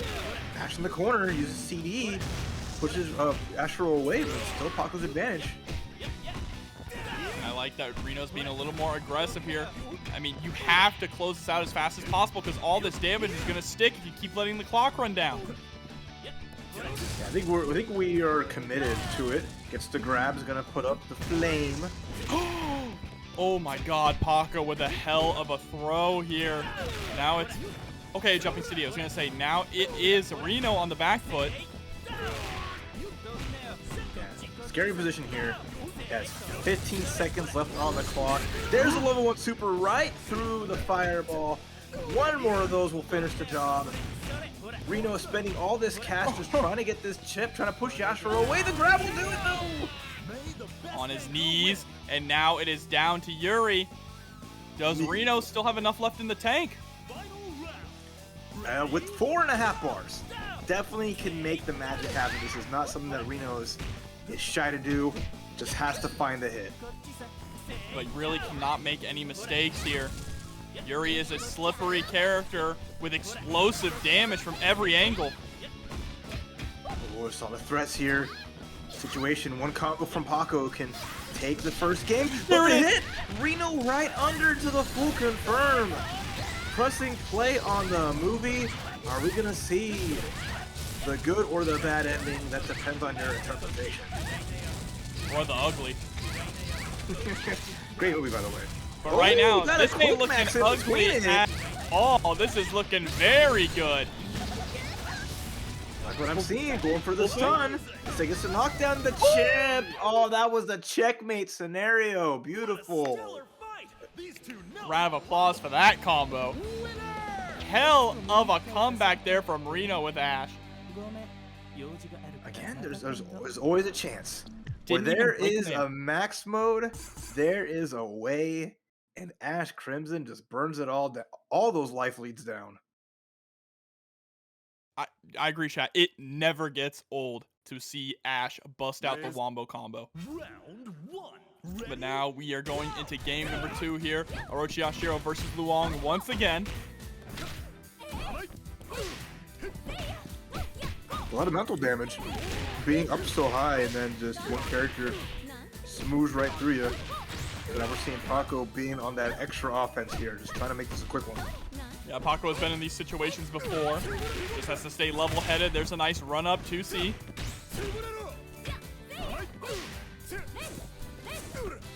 All right. Able to get a jump in. Again, like this, Pako, I'm dealing with a grappler. The grappler's got to get in. He ain't getting any of that. Luong brought the mace, and she ain't afraid to use it. There's the kicks. Okay, nice. Stuffing the jump in. Gets the pick up. That's going to be the end of Orochi Yashiro with a lot of health left for Pako.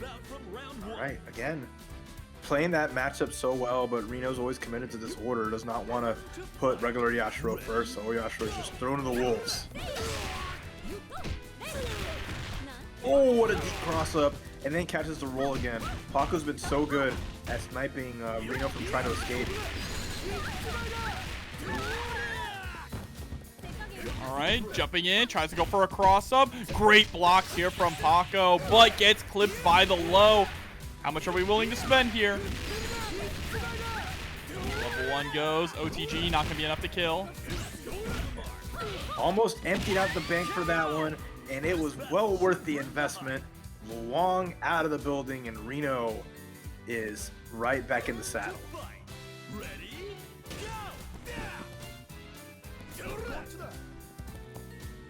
Again, the mirror match. Last time it went the way of Pako, but this time Rino is finally first clean hit. Getting into OTG and some more pressure, and it's time to start the show.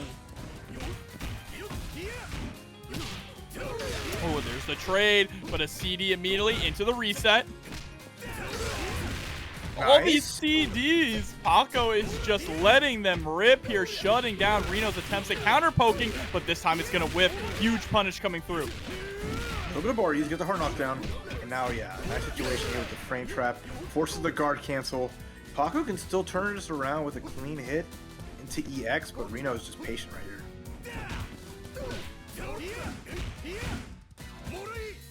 Oh, the grab, nice. Recognize the block. Rino waiting it out. We're going to see a crouch C bust out. Probably at any moment. Trying to do it there, didn't work. Oh, there's the empty jump low. We have plenty of meter. And there we go. Only having to spend 1 EX down to Ash once again, but only has to touch Pako's Yashiro about 1 time, really. And Lena coming through with the sub, 32 months. Thank you so much, Lena. There we go. There goes the grab. And now we're just in a situation where the jump B does it. We saw regular Yashiro get a good chunk of damage on the Ash last game, putting Ash at low life, but now both anchors, full life, bar is about even, and you know what that means. Rino just needs that 1 hit and ready to press play. And look at it, you see Rino just sitting there pressing on to A, saying, come on in. The fire's fine, yeah. Let me get that touch. You don't want to get gacked? Okay, recognizing the blocks. Rino's starting to be a little offensive, but the jump D. Yuri with a big hit. We're going to catch out a lot of damage here into hard knockdown. One more touch for Yuri to take this, and that'll do it. Yep, there it is. Going to be able to tie things up 1-1. We even get the climax.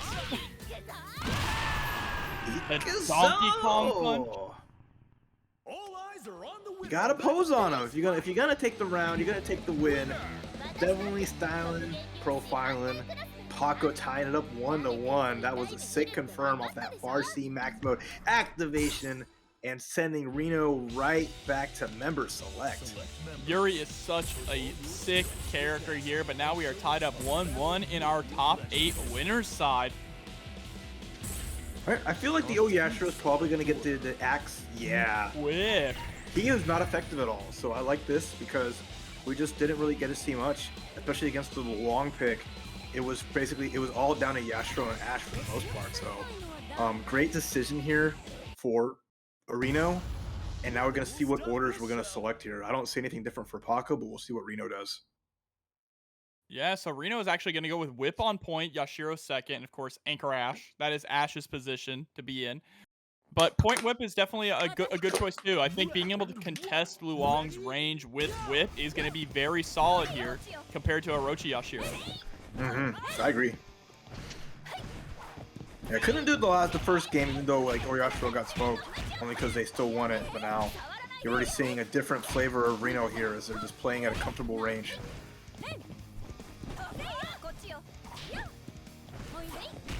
All right, rolling backwards. And finally, first hit, 42 seconds left on the clock, and finally someone got hit. And you're seeing like having to block out is a lot from Pako. Rino makes the escape, finds the sweep, and it's just, oh, getting caught by close C. Wait a minute, here's that damage from Pako.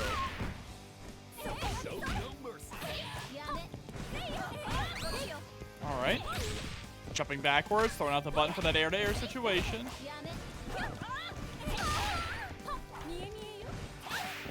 Oh, cross up. A little too deep. Not deep enough for me. Oh, gets the toss into the corner as well. Great pressure coming through. There's a Spider-Man swing. Gets the cross up with punish. Should be dead. There it is. Beautiful. I love that so much. Going for the instant overhead, and because you can special cancel the jump A's, going for the swing to repressure, knowing that Pako wasn't going to try to roll out. It worked out so well.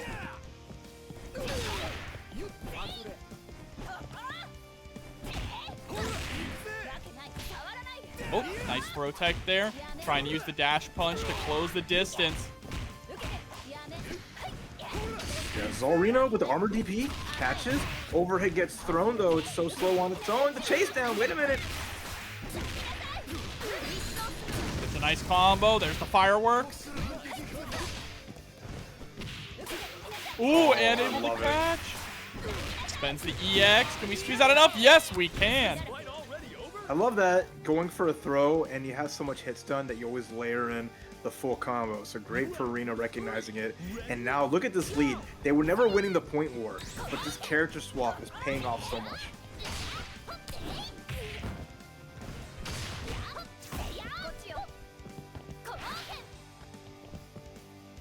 Can't be too crazy with those core openings. Rino ready to strike at any second, any moment. Oh, the fade back there with the anti-air. We're on the cusp of a whip OCV. I see. We're getting right there. Gets the counter, but misses the DP. Full combo. Watch out. Okay, avoids the reflected projectile. That would have been awkward. Yeah, OCV dreams are dead, but still, this pick for whip was absolutely a huge win for Rino so far. The dream is dead. But the dream of moving on in top 8 is still alive. Nice segue. Good job. Oh, tries to go for the 2C, preemptive anti-air. Right. I like it. More pressure here. Oh, that was funky. She went like leapfrog right over Yashiro. Oh, the patience coming through as well. Rino being very cautious with the approach. I like it though. I mean, if the clock runs down, that damage is going to stick to Yuri if you're not able to shut her out. I like this Pako though. It's like a not overextending, using the strength really well, just forcing Rino to try to find the spot, even though Rino's the one with the huge lead here. All right, slap through the guard cancel. Oh, speaking of guard cancel, is really nice. And there's the low at good range. Plenty of bar here. Is gonna be able to get level 1 off of that. Nice. And now we're down to a situation where Rino needs 2 good hits. And there's only 10 seconds left on the clock, though. Pako has to spend it all. But is it enough? It's gonna stop the clock. That's really important. Alright, any hit from Rino, an EX, will get that life lead back to solidify the win. Pako has to watch out. There's the grab tech. There's the jump in the whip. Oh! The double. That'll do it. And the buzzer is not going to save Pako this time. Rino moves on to winners finals. It got so sloppy at the end there. They were slick. Oh, look at that color on K-Dash, though.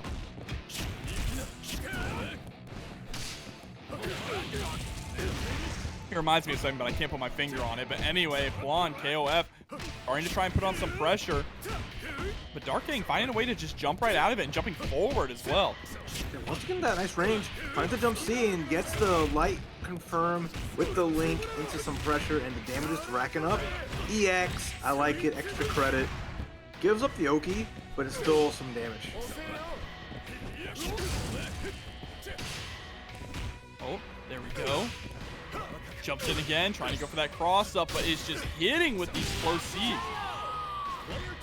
Oh, raising the roof. Crouch C, anti-air so fast, so disruptive. Dark King with a great lead here and a fast first round.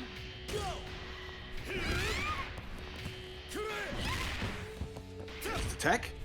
Ooh, okay. Realizing that the pressure wasn't going to work, so backs up, creates a little bit of space. Full confirm, EX, just to make it easy.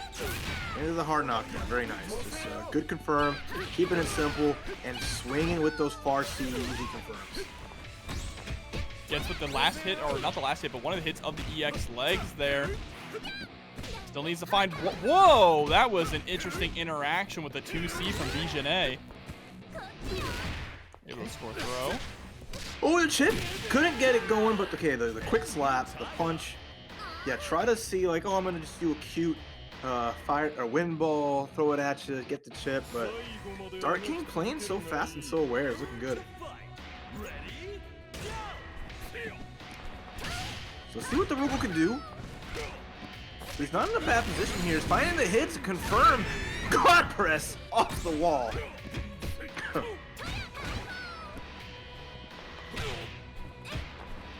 All right, trying to get in. Oh, wow. Able to get the cross up there with the JB. And B.Jenet coming through with the knockdown here. Good. Roll out. Quick escape.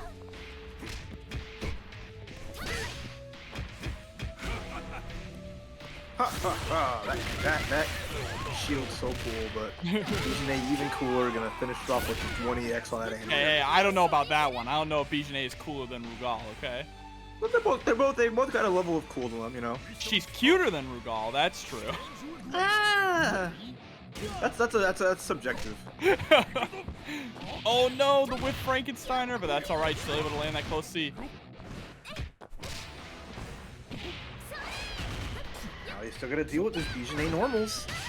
She can challenge from that mid range so well, but we get a punish and go for a tackle. Easy enough. Death Cradle, absolutely. And now we are down to the final round between these two players in game number 1. Final round. Ready? Go. Ooh, okay. Gets the JA into EX tackle. Good start here for Dark King. Remember, Clark is a heavy momentum-based character. Yeah, but look at Juan getting the anti-air in the confirm into the records, but the guard cancel. Backbreaker gonna set up the Oki. Good blocks from Juan, and it's so even between these two. Okay, great patience. Gets the standing C and the 2D. I love the button presses here, but what a button press from Juan Kof. Into the climax. Talk to him. Talk your mess. Grapplers, y'all shouldn't even be in the game.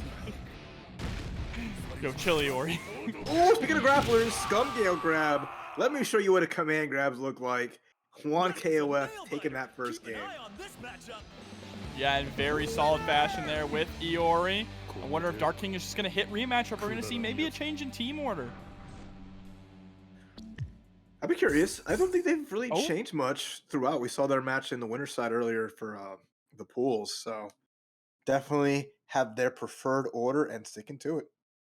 And I definitely appreciate that. I respect that a lot.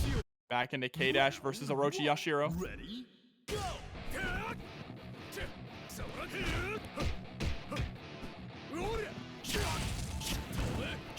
Okay, let's see if we can get something started here. Tries to go for a whip punish. Oh no!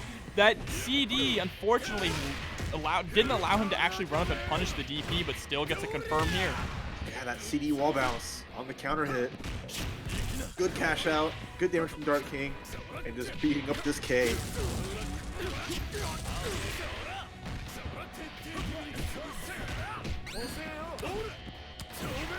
Okay, tossed into the corner.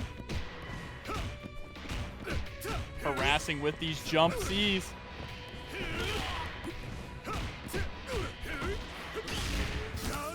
Oh, okay, gets the OTG as well. Still alive. Wake up with that? Okay. Just was trying to steal it back. A little nasty with it, but Dark King put a stop to the zaniness. Yeah, that was kind of disgusting. I like it though. I like when we get a little wacky. Hard knockdown, nice. Oh, and there's the air the grab air from grab. Jeanette. I like it. Spin on him. All right, jumps in, gets the overhead, able to get rid of Orochi Yashiro. Lots of time left, so B.Jenet is going to get a nice chunk of health back. Yo, these drums are going hard. Yeah, nothing like it. Oh, the cutter comes out, gets a grab afterwards. Okay, Dark King finally showed a little bit of life with the anti-airs. Jump CD, and look at that corner pressure. Here we go. Backdashing 2 to try and bait Juan Kof into jumping forward.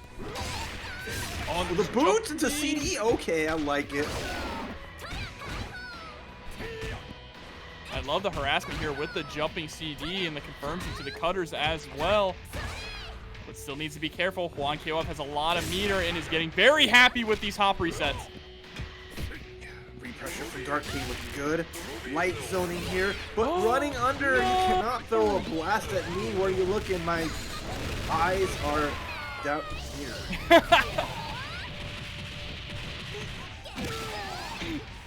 Oh no, here comes the jump in, tries to go for the overhead, guard cancel, escape, and gets the throw. This is match point for player 2. It got too comfy with the zoning. Those eye blasts, a lot of characters can just avoid them like no problem. Yeah, absolutely. I mean, throwing out the eye blast was so risky as well, and you paid dearly for it, but it's still in it. Has Juan on the back foot. There's a lot of meter. 3 bars here can do huge damage. The laser catching the jump over that. Reppuken, stay where you are. Oh, this is some great zoning here from Dark King. It's great movement as well. Oh, goes for the late JB. Possibly could have gotten a punish there, but rolls out of the corner. Needs to be careful about being too aggressive. Still a lot of ball here. And all this room. Chip damage is going to do it, but the rollback, nice. Okay, we're going to throw out the Reppuken. Needs to be careful at this range, though. Oh, no, and gets caught. Looked like he was just throwing out a neutral button there and got hit by the fireball. Yeah, maybe trying to reflect it. Not sure, but either way, Juan, Iori with 2 bars. Trying to finish the job here, but this is a Clark with 3 meters. There's the combo into EX. Still not enough, though. This is how it goes, though. Clark gets that one jump in. There's the Frankensteiner. It's all tumbling down. I call the chiropractor. You're gonna need it after this. Snaps the back in so many places. Dark King tying it up. That's Clark Gaming, baby. He said our intel team is top notch, so I already knew what you were going to bring. He said, I have the script. Damn, I love Clark. Oh, we're going back to the member select for Juan. Is this actually going to be swapping characters, or are we just taking a second to breathe here? Good question. Can go either way, because again, there's a lot of characters available to choose from. I love the mystery of it. And it's Where's Shingo? He's on character select where he's gonna stay. Not like this. Okay, but actually, Yuri's coming in. It's about to be a party up in here. Right? Point Sakazaki, the Yuri. Even with Rio being really good, Yuri's just taking the lead here, as we've seen. Her potency, the jump D being an amazing button, and how well she can just like be so hard to contest from the air. Let's see how effective that is going to be here against Orochi Yashiro, though. He does have a very solid anti-air game when it comes to those anti-air command grabs. Ooh, nice challenge. Just got those crouching C's. Lightning quick. Great anti-airs. But Dark King still with a small life lead. But I like this because it's like, oh, wait a minute. Yeah, we have that corner positioning as well. A nice one-hit confirmed, too, with the far C. Get more pressure. Challenging Juan to kind of go for a DP. Gets caught. Simple and clean. Not... Okay, finishing off with just EX. Very smart. It's simple and clean is the way that Dark King is making Yuri feel. Here we go, and straight into the next round. It's so fun because he could have went for a level 1 super, but using the X for the OTG. Very, very smart. Dark King very aware. Nice 2D coming through. Ooh. Oh, big whip punish. Juan can't on point with that punish. Gonna go for just a knockdown into a simple setup with the media or the rollout, but no punish. Oh no, that was definitely a misinput there. Wanted to cancel into the super. Alright, takes the pillow, tosses it around. Gotta get all those lugs off. Gets the same side. One more time, we're going for a ride.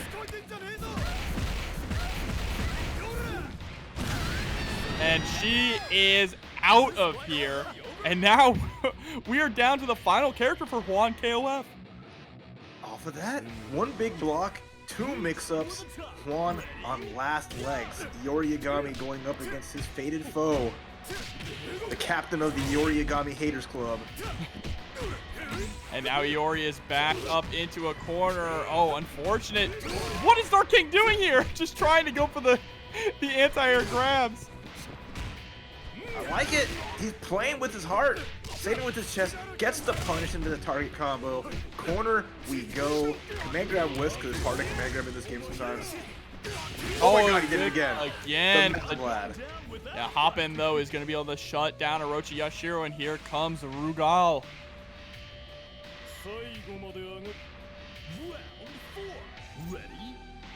Let's see what we're going to get right off the bat. Okay, jumping CD from Juan. Juan's all in on offense. He's putting all this pressure, these jumps, these run forward. Dark King finally has some space and a lot of bar here, so. Oh, the pressure, the chase down. Oh. Okay, jumping CD. Gets the low. Oh, we get killed. There it is. Level 2, coast to coast.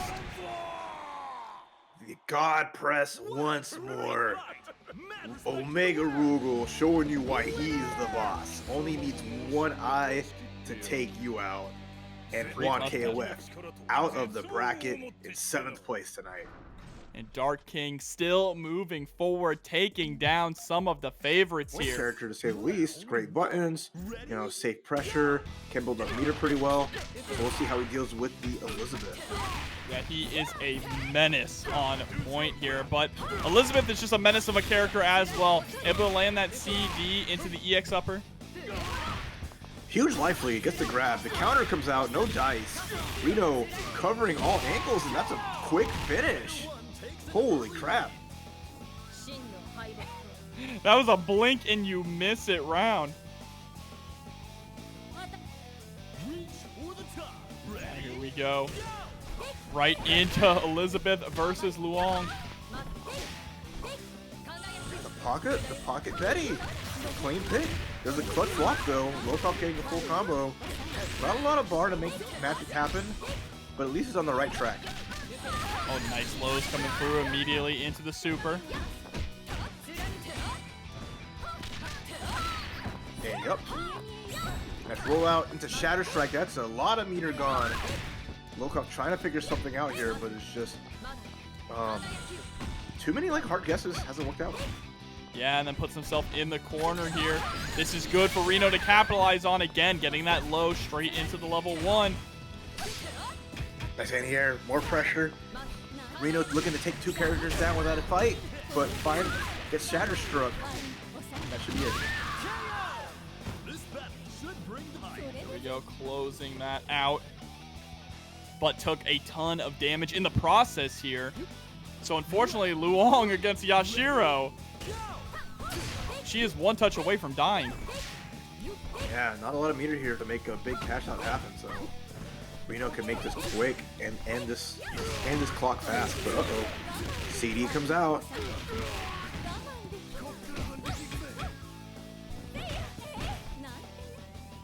Okay, Good patience from Lokof.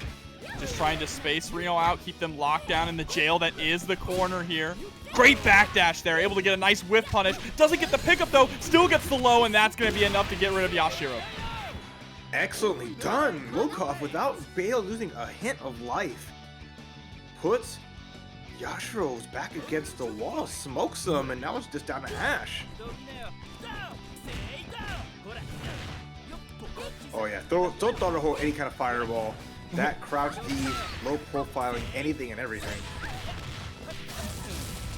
But there we go. Ash is going to be able to close that out pretty decisively. And now it is Ash versus Yamazaki. Remember, Yamazaki can pocket these fireballs, so Rino needs to be careful about playing this zoning game.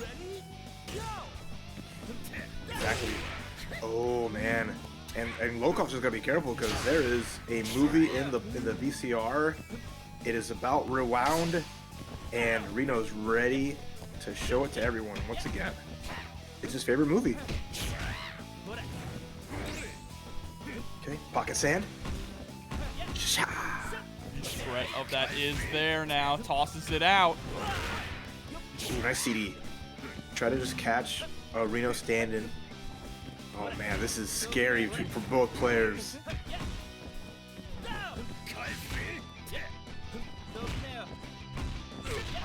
Okay. Oh, same side. Oh, there. That should be it. La película. And now we're just gonna be seeing Rino with the green stuff with 2 bars. Keeps it simple. It's level 1. Finishes the job. Game 1, Rino. Great performance there from Rino. Now we just need to keep it up for 2 more games. Man, Ash is rude too. What's with all these protagonist characters in KOF just being super rude? Look, if you've been fighting for like well over 20 years or a decade, you know, you don't got any more time for being nice. I guess so. I guess so.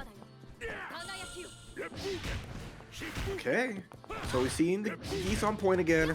Last time it was Elizabeth just smoking that old man back to his cave. But this time Lokof is looking a little scrappier.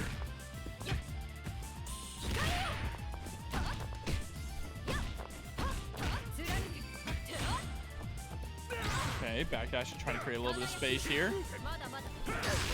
Rolling through the fireball, but does get caught by the JCD. So now Lokof is going to try and establish some pressure here. There is a great press, recognizing that Rino wanted to run in to get something started. Capitalizing on your opponent's aggression is very important as Geese. And a good finish, using the X's efficiently, not like risking it with the wall bounce so close to the corner. So using that crumple, and Lokof with a good answer back. Geese is alive and well.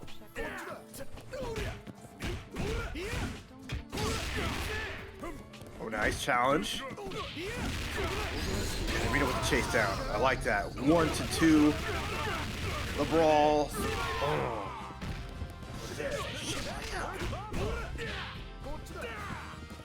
Uh-oh. Okay. There we go. Geese was trying to kick the router again, but this time we were ready for it. Reinforced it.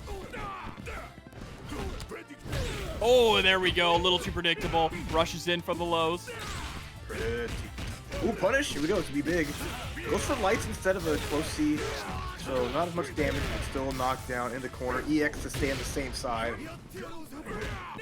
Surprised that we held on to the meter and didn't go into like a level 1, but I guess that is why, right? Feeling confident and closing out the round and able to save a little cash as well. Yeah, I mean, Geese is a rich man. He didn't get up there spending his money willy-nilly. We got the Repukins versus the Hora Hora. Ooh, big combo. Geese is kicking ass. Love it. No pressure in the corner. Nice 2D there from Rino. Keeping the pressure going after the explosion. Looking to try and chip out Geese now. Doesn't even have to. The flash kick will do it. All right. This is the Reno's road to recovery. Ash Crimson. Never say never. But with the Luong matchup, could be tricky. We've seen how well she can navigate a lot of these normals, a lot of the zoning pressure. Oh. Oh, there we go. Gets the goal. No, that is tragic. I didn't say anything, chat. You said let's league. Okay, let's go. You ever heard, moment 37? Come on. Unfortunate miss of meter there, but can still take this. Just has to keep the pressure going. Find another hit. A lot of bar. Guard gauge crushing, but gets the clean hit. Max mode. Should be simple enough here. Boom. There we go. Able to take down Luong, but now has to deal with Yamazaki. Only has one bar. While Yamazaki's coming in with, what's that? A max meter? Oh no, this is crying baby versus a nuclear bomb. Which one's the crying baby? That's the real question. Okay, guard canceled the pocket sand. Rino smelling blood. Not afraid here, even with just one bar. Doing a good job right now of keeping Lokof out and just whittling down that health bar. Oh, that should be it. Hold on, let's see the routing. Straight to the climax. Watch that health take down, and while Ash stays frozen in the sky. Oh my god. Not gonna be enough though. Oh my god, just barely alive here. Oh, and the low snake arm is gonna tie things up 1-1. That chip slash going right through. Lokof with the good stuff. It makes me so happy to see like a character just floating in the air as Yamazaki's just getting geared up, and your life is still just melting away. Yeah, absolutely. Just how terrifying. Round 1. Ready? Go! Game number 2 in this winners finals. Oh, predictable again. Those counters coming through for Lokof. Alright, trying to play a little bit of a zoning game here now with Elizabeth. Looks like they're trying to force Lokof to overextend and come in, right, to get that one big punish.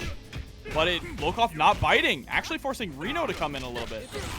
Yeah, Rino in the corner fights out with those crouch Bs. In a weird position, but I like Lokof just taking their time. Ooh, big sweep. One of the best sweeps in this game. For so much range on it. But what is confirmed there from Rino? Has Lokof up against the ropes here. But what a press out though, Raph. Some of the best lights in the game. Only because they have so much range on it that he can only hit 3 there. Oh, boo-hoo. That far B confirming off of any of them into the EX keeps Lokof's Geese in the zone.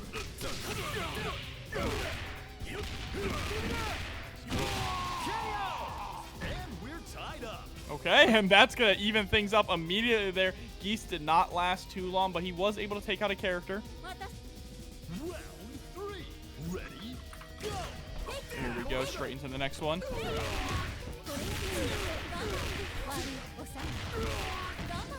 Corner pressure is about to get started. Tries to go for the overhead there, harassing with the multiple lows. But what a jump out from Rino. JC getting the cross up here, getting a huge corner confirm as well. It's not over either. Again, Rino loves these long combos, put it on a show, and now that jump C pressure. Trying to crack it open, but the run under, nice. Great awareness from Lokof, finding the gap here to turn things around. There's the aggressive guard cancel, jumps over, forces the DP to whip. Now here we go, time to establish some pressure here. This block string pushing so far into the corner, and this is where Lokof really shines. At this range, nowhere to run. You see a lot of resemblance between Luong and Yamazaki. One's got the snake hands, one's got the snake legs. What happens if you fuse them together? Then you might have the best character in KOF ever. Only their anchor remains. That or Dalsum, which is also really good true. when you consider it. Who's that one person with the stretchy limbs in KOF? That's a dual on. Yeah. Who's also really freaking good, so I'm about it. Dual Long choices. is just Put their Dual child. One in 15. Oh, Oh, here we go. Closing out as little meter spent as possible. Very smart from Rino. Neither side is giving an inch.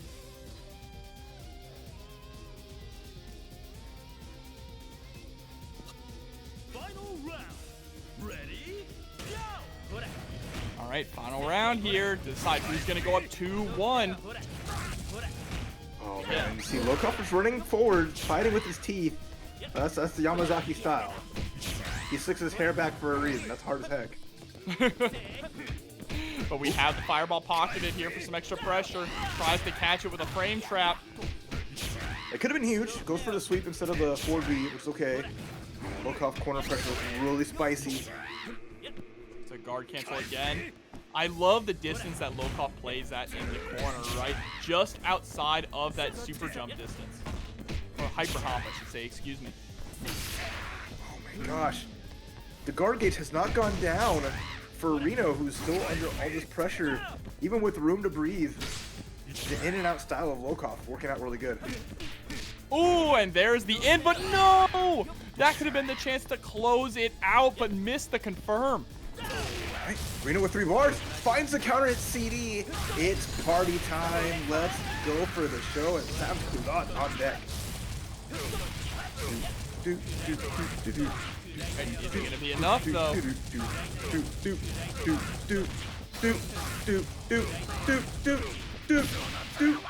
And we did it with the sweep finisher.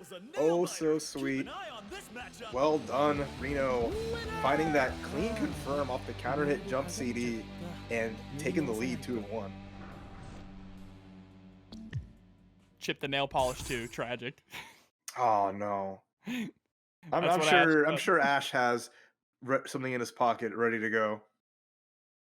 Still has to get through at least one more game, though. Can't rest easy yet. Ready? Go! Oh, again with the predictable jump-ins at round start. Roll back. Not quite. Again, kick in the face for it. Again, Lokof's Geese. So good. So consistent. And thank you, Tong, for the 10-20. Oh, that's the boss man coming through. That easy. Look at that spooky boss theme. So you see Lokof is turning it up to 15, just trying to bring this back. Get to 2-2. Rino already done the Yashiro, but Rino found the clean hit into a super just like that. Nice for that range. And then the harassments here with just the jump-ins over and over, resetting pressure. Lokof getting frustrated and trying to press out, finally finds a hit.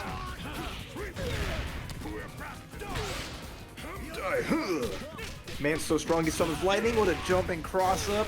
Let's go. Probably not gonna go for the go for the grab, extra credit. So loses the Oki, but still has the light now. Fireball coming out. DP lands. Alright, this is spooky. Both players not overcommitting. Is because Lokof's in and out style is just so effective with every single one of these characters here. It means that Rino has to be very careful in neutral to find the right opportunity to get in. And there it is, able to get in, but whiffs the DP. That one works though. Jump C, jump C, jump C! Look at the guard gauge, it's about to vanish, and again with the whipped uppercut. Lokof capitalizing and punishing. Yeah, exactly. Doesn't have a far C cancelable normal, but that far B makes up for it. And Lokof with a bar and a half. Let's see, can they get some damage on Ash before Geese gets out of the picture?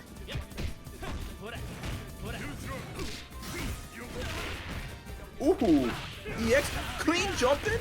Oh, that's gonna be a lot of damage. We're gonna go for EX OTG after this. Yes. Beautiful. Oh, and there we go. We're on the comeback here from Rino, but are they going to be able to close this out, or are we going to a game 5? You know what time it is. We've been here how many times tonight?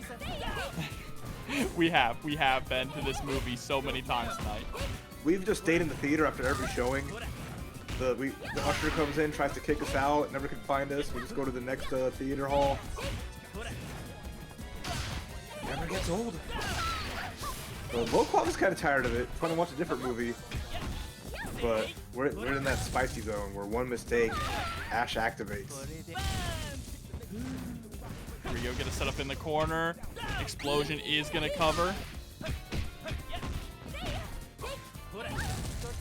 Oh, just throwing out these fireballs too. It's such a scary situation. Yeah, the fear that's there will confirm. All right. I like that. It's simple, keeps the 3 bars, make sure that Luong is out of the picture. So now, match point for Rino to get into Grand Finals winner's side, but still has to face off a full life and 3-bar Yamazaki. Oh, but the DP is a good way to start this. Tries to go for the run up low, gets the tick throw here into a setup. Great defense though from Lokof. Same side, stayed there. Jump CD, here we go. Yamazaki doesn't get the punish on the rollback.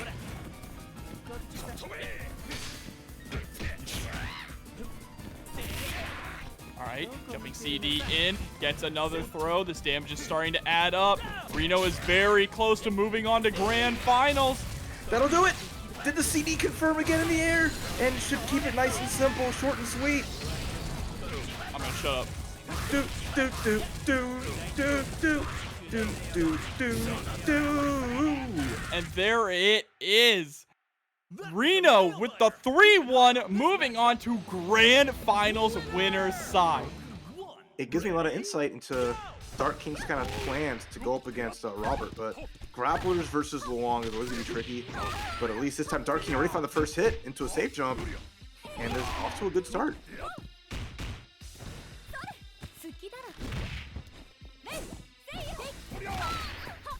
Alright, here we go. Rushing down, hops in, gets below. Made him second guess. Safe jump again. Frankensteiner.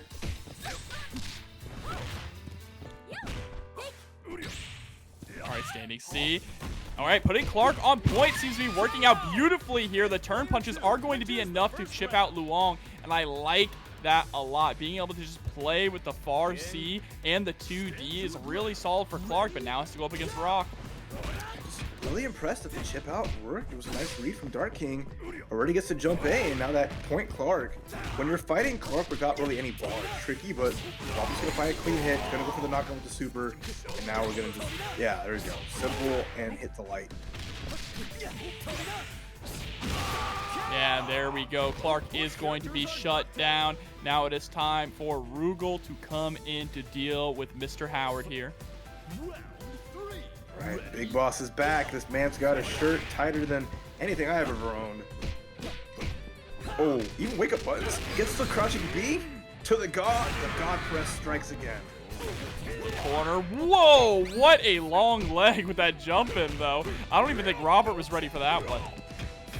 That jump C is so cool. Punish. Oh, gets a grab, and now we'll get a safe jump.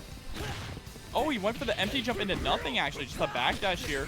Trying to catch the jump out from Robert. There's the God press once again. Oh, no parry for you. But you can have the wake up DP. Oh my god. The wake up crouch B. Answer from Dark King. Catches Robert not getting any safe pressure. And again, Dark King playing at such a pace that no one's really able to match up with him in the loser's bracket.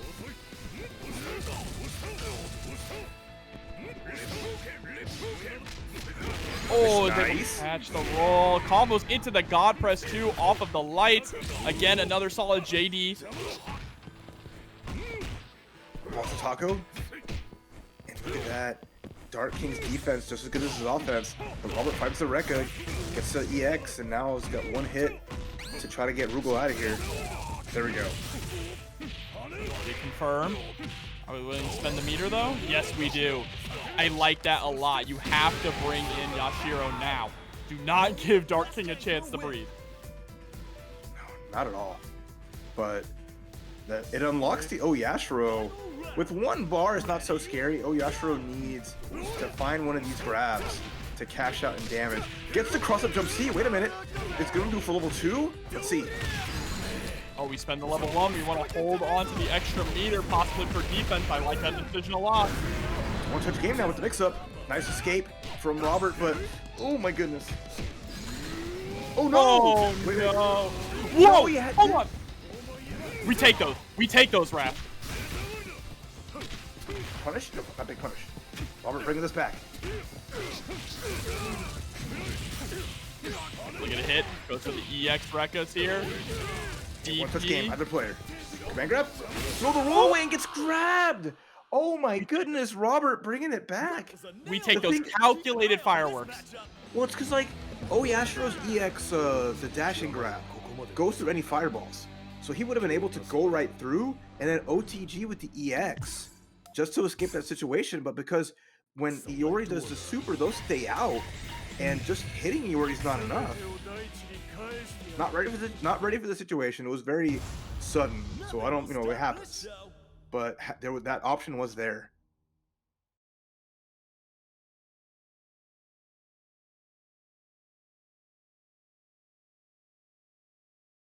Here we go, jumping straight into the next one. Robert with a very lucky round there. Oh, starting off strong as well. Oh no! Dark King trying to go for the wake-up throw, but it whiffs. Right, Luong Gaming, we've seen this matchup plenty of times where Luong just shuts down Yashiro, but Dark King's Yashiro a little different.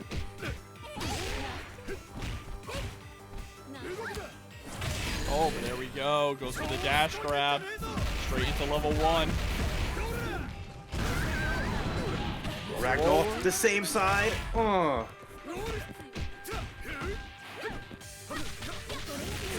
but puts himself into the corner. We've seen this before. It's a really unfortunate position to be in. The roll forward is going to get caught, and that should be the end of Yashiro here. Yeah. Got more damage on Luong, so did a pretty good job of it. Luong has been crushing Yashiro throughout this tournament. The Dark King, at least, has some momentum here. 2 bars on the Rugal Omega style. This Rugal's been putting in work.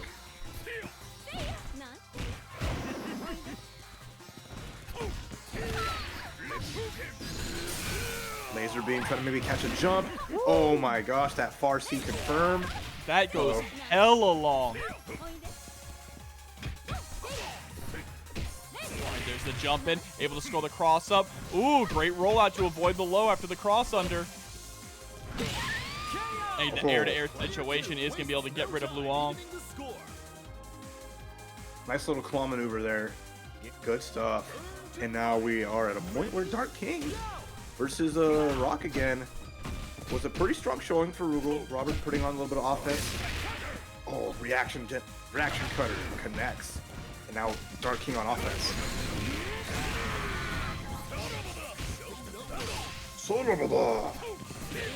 Character's so sick. There's the God Press. Empty low. Great defense though from Robert, but gets hit by the cutter. Shatter Strike. Oh my goodness, hard knockdown works out. A lot of resources. Nice block. Uh-oh.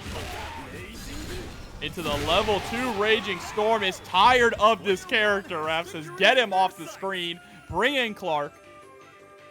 Oh my gosh, that was such a good round for Dark King, but Robert just needed a few connections, a few hits to take the trip, and is one character away from advancing to Losers Finals. Jumps in with the JA. 0 on those punches. Pressure. Hookins. Nothing crazy.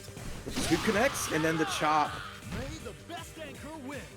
All right, Dark King is close to tying things up 1-1. We are back down to Clark versus Iori, and I don't think Dark King is going to fall for the level 2 mistake this time. We never know. We're at a point where it's a spooky situation, but the far jump B into the hard knockdown. Guard cancel out, but this is a big lead for Robert. But there's a clean jump in. Gets the fireworks. Oh no, but doesn't combo off of it. It's a tall road for Dark King. Oh, we're up low to start. But that road is starting to look shorter and shorter. Oh, the rollback was really nice. Oh, and there we go. Robert is going to take it 2-0 over Dark King. This is where Dark King's run ends. 4th place, but man, what a run it was, Raph. 100% amazing showing from Dark King. Taking out Shadow X and Winter's Side start, so I like that. A little bit of mix-up from Lokof. All right, starting things off with the 2D. Trying to be aggressive very early on here.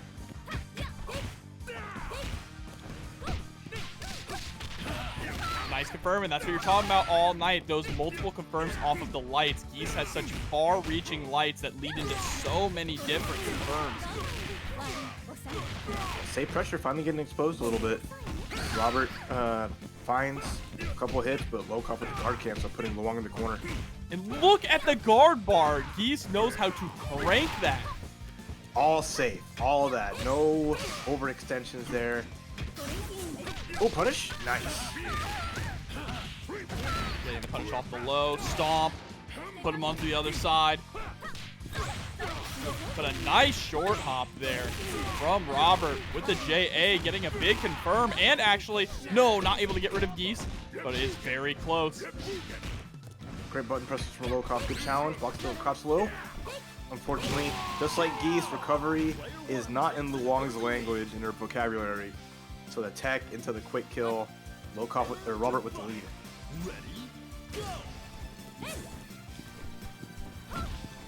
Straight into the next one here. Luong mirror match. Thanks, 2D. Jumping, gets the cross up. And the low as well after the reset, but didn't spend any meter. Just wants to hold on to it. I love that repressure you see from Lokof compared to other Luongs. After those jump-ins, we'll get the close B and then go for a frame trap or go for the crouch Bs just immediately, so it just keeps you under this weird guard stun. Yeah, I completely agree. It's just very impressive and an interesting way to really keep the pressure going. Here we go. Back Hey, look at that. Oh, Shatter Strike. Wait a minute. This is going to be huge damage in the corner especially. Oh, no. We only get the one super, though, unfortunately.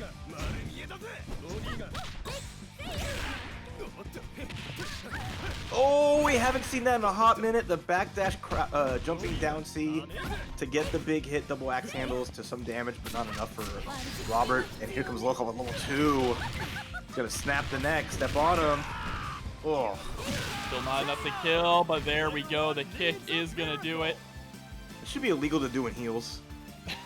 Those got to do like extra damage. I don't know how she fights in those, to be honest with you. Oh, she's not worried. I don't know how she fights standing on her toes like that, is what I meant to say. Okay. Yeah, sorry. Use that extra range, alright. The tippy toes, but Shatter Strike, no combo. It's a little spooky here. Robert trying to bring this back. What an anti-air and what a $10 contribution from Proud Soul. Thank you so much. Yeah, thank you, and the players very much appreciate it.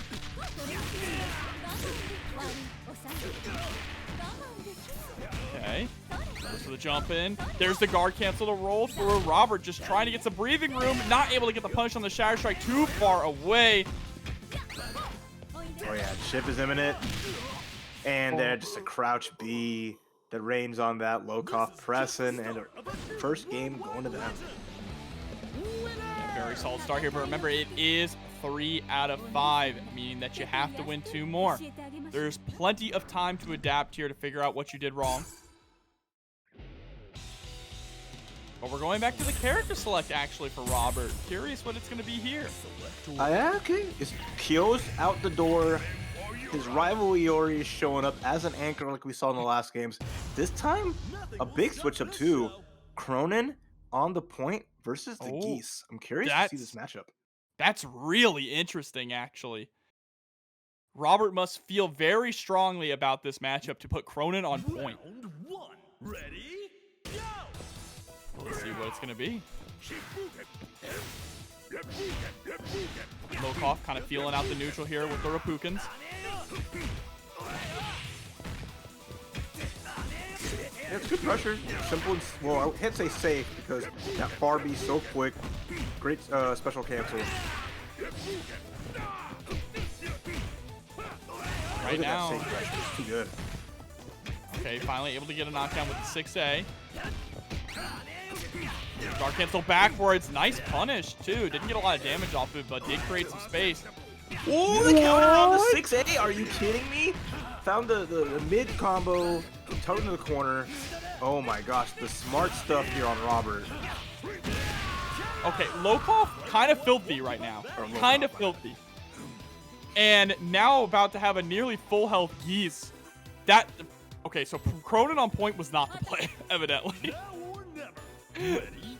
Geese just kind of ran wild in that matchup here, and now it's time for Luong to try and pick up the pieces here, pick up the pace. Shadow Strike connects at least. This is a good chance for Robert, getting a good amount of damage and the hard knockdown, but messes with the timing. Here comes a grab. It's always worrisome trying to meaty Geese because he does have the frame 1 counter supers ready and willing to go.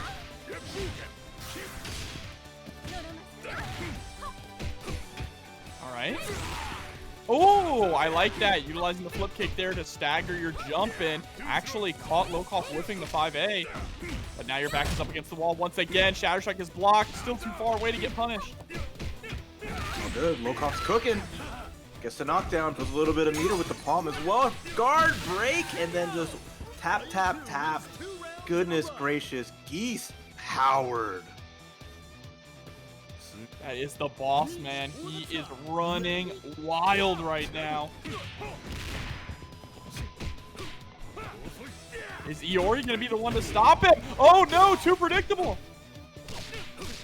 I'm still just stuck here. EX, just take the crumple in the corner.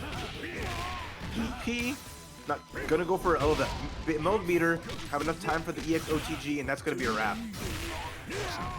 Oh, my God.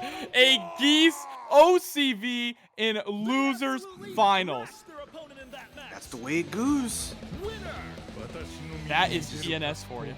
That is Lokof. Lokof point Geese. There is so little answers for it. Not a lot of people have. Again, he's the character that hits hard. Pressure is safe. He's got crazy good range. And can play like that in and out style that Lokof loves to use so much. Yeah, absolutely. I mean, all of these characters are so proficient at just that weaving in and out here.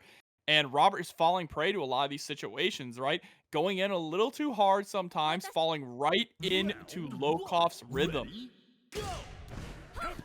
But now we are putting Luong on point here. This is definitely the right play. Yeah, you're gonna go with Krohnen on the anchor like you always do, just to be sure. But oh my gosh, Lokof is swinging for the fences. It's all connected. At least Robert now got a combo and knockdown, but has to be wary. Anti-air with the 2C. Gets a solid hit there. And the run up low. I'm surprised that actually didn't fully confirm. Oh, CD connects off the wall. Nothing crazy. But at least Robert hasn't lost the character yet. Oh my. Wake up. Went for like the OS. Try to get a grab. Close D connects. You can cancel the second hit. You rarely ever see Geese's close D. It's 2 hits, but it's very slow. But hey, it worked. Yo, somebody stop this Goose, man. There we go. Have you ever dealt with a Goose? There's no stopping Geese. No, they are monsters. They're actually evil. Absolute crazy animals. And even in KOF, no different. As Robert is struggling to jump, to attack, finally gets a punish, but still a long way to go. Oh no, level 2 counter, get on the ground. Who do you think you are? I am. Holy shit.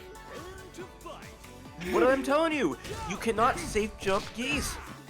You have to watch out. Those counters so fast and so much damage. Lokof ready to OCV a second game in a row and go to the grand finals. Maybe not. Robert gonna be able to close this out here with the stomp. There it is. No OCV this time, but Robert still has a long way to go. Not only has to make this reverse OCV, but has to make a reverse 3-0 if they want to move on to grands. I mean, no one better than to bring it with the Krohnen anchor, but how do we approach the long legs? You get a punish, that's how we do it. All right, almost half of Luong's health is down. Robert is still in this. Just needs to be careful with not falling into Lokof's rhythm.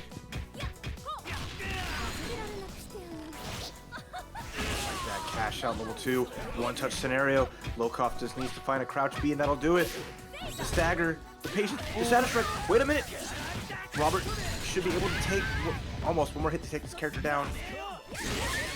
And there we go, the slicer coming through. Krohnen is hurting and only has 1 bar left, but we are down to the final character for Lokof, Yamazaki. With 1 bar, so much potential here. Oh, too high a jump. A throw punish. Nothing crazy, but it's something. Oh, and there it. No! Oh my god. Lokof. Okay. Really? The rarely used EX overhead with the heel, getting the stomp. Lokof, the god, the lord himself, eliminating Robert with a 3-0. A dominating 3-0 also. A Geese OCB within that 3-0. Ready? I gotta gas myself up. That was No, that a little was slow good. on the That was uptake good. for myself, but it was still pretty good. It was good. Just like that throw, very good. Putting Rino into the corner early on.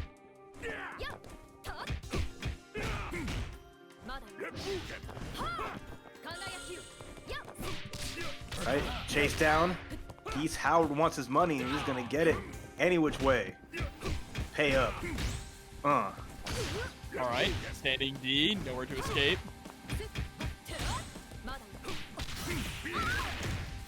Escape. Oh yeah. No EX there. Didn't have the meter for it. Oh, thank you for the free bar.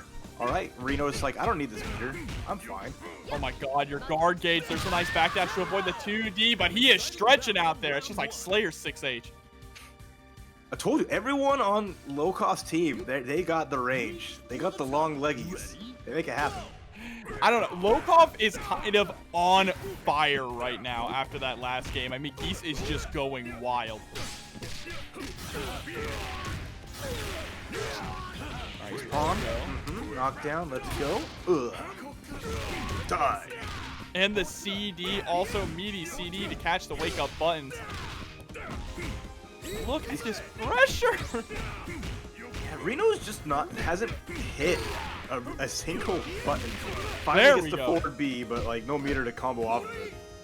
Knocking on Heaven's door there, gets the throw. Again, just jumping in, stealing turn after turn, trying to get a hit. But Rino doesn't care. Just again, stretching out of the corner. Oh, Trying to harass with those jumping CDs. I like this. Now that... Okay. Super. I was gonna say, now that that Lokof realizes that, you know, he's starting to lose health on Geese, he's slowing the pace down just a little bit here. Oh, and the EX Shipuken in the air. I like that. Making the timing kind of weird and adding that extra layer so you cannot anti-air. Really good call out from Lokof. But again, that's a nice 2 and a small bit of character you got there. Ash Crimson does not care about your life lead. Uh-oh, here we go. Picked up. Put him out of the corner, though. Final Reppuken. Oh, EX connects. Gonna get chip soon. Wow, challenges with his own Reppuken to avoid the chip damage there, but still gets killed out by Rino. Stand your ground. Now Rino has to go through 2 characters. All right, here we go again. This man with the Ash and the Ash reapplied the nail polish. Looking extra ready for the run back again. Let's see, if Lokof can like hold it down and find significant hits without playing like too scared of the Ash, enabling Rino to make these comebacks, then he can definitely see this reset happen. But oh, the same side. Oh, and there we go. Lokof taking the very first game here of Grand Finals. I always expect, like anybody else, that the pinwheel is gonna cross up, especially doing it after like a jump in. But just those angles that Lokof picks, where it looks like Luong is crossing over, but then lands right in front, and then gets like the fake out. It's too much. It is way too much. Absolutely. Well, let's see. Huh? Okay. Swapping sides here. We're going to put Elizabeth on the 2nd position and Yashiro first to go up against Luong. But actually, wow, Geese is going to the middle. We are picking our matchups. We are making the call out. So this game of chess is looking pretty nice, and Lokof is staying a step ahead. Yeah, this is when you get to a very high level, right? It all matters about, I know what you know when it comes to changing orders. Okay. Already off the bat, there's that CD. The long leggies making the magic happen as Rino is just trying to scramble his way in, but Luong says, nah, stop that.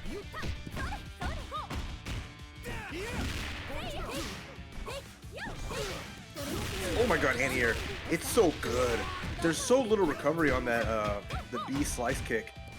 And then you just get such nice damage off of it once you recognize you caught somebody.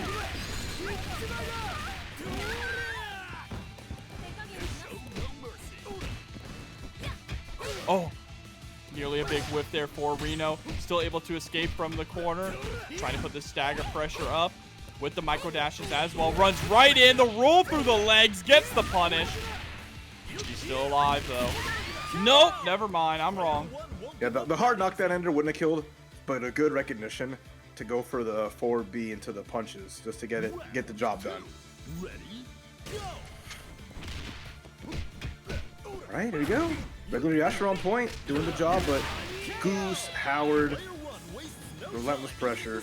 The Goose is loose now. Again, it's all about just the challenges. Not really afraid of the characters busting out, so always getting in their face and going for those lights.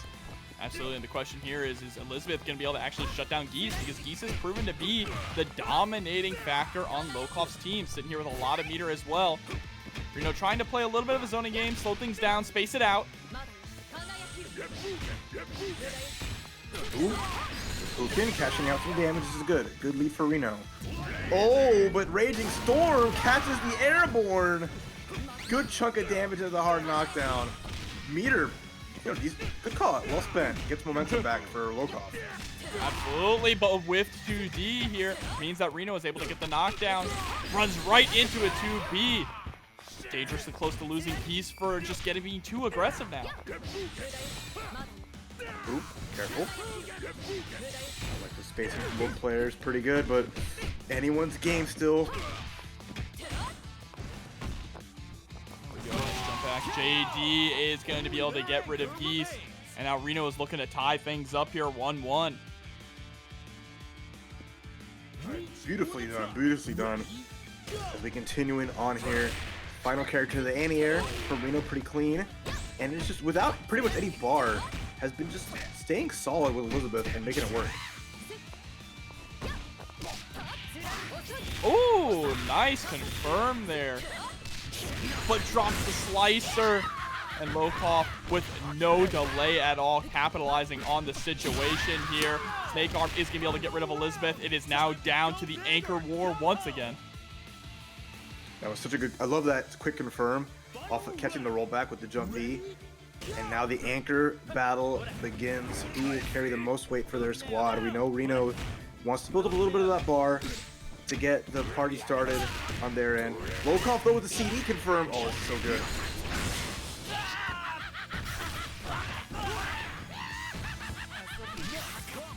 Oh! Ooh. With counter but wake up. Oh my god, that crouch C hit. EX? Yeah, one more touch.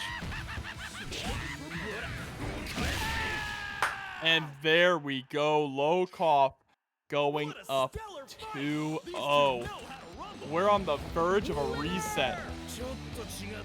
Oh my god. I love pocketing the fireball. Then you have to guess. Is it going to be a quick release? Are we going to hold off on it? Oh my goodness. Lokof just on a roll. I mean, he's looking unstoppable. I think if he gets a 3-0 reset, he might run away with it. We'll see. Lokof's got still a ways to go, and Rino's getting their bearings still with that big jump and starting things off.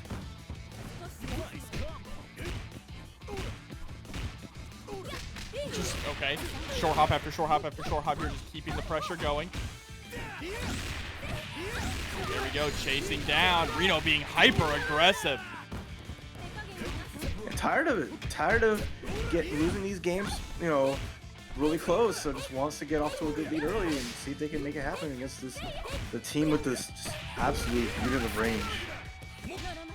Oh, tries to go for the run up throw to reset pressure and get rid of Luong, but doesn't work out. Now their back is up against the wall. Shatter strike straight through the jump in, but drops the pickup and spent meter for it as well. Right, not out of it. Rino just really just seems almost close to this chip here. But I like Lokof putting pressure.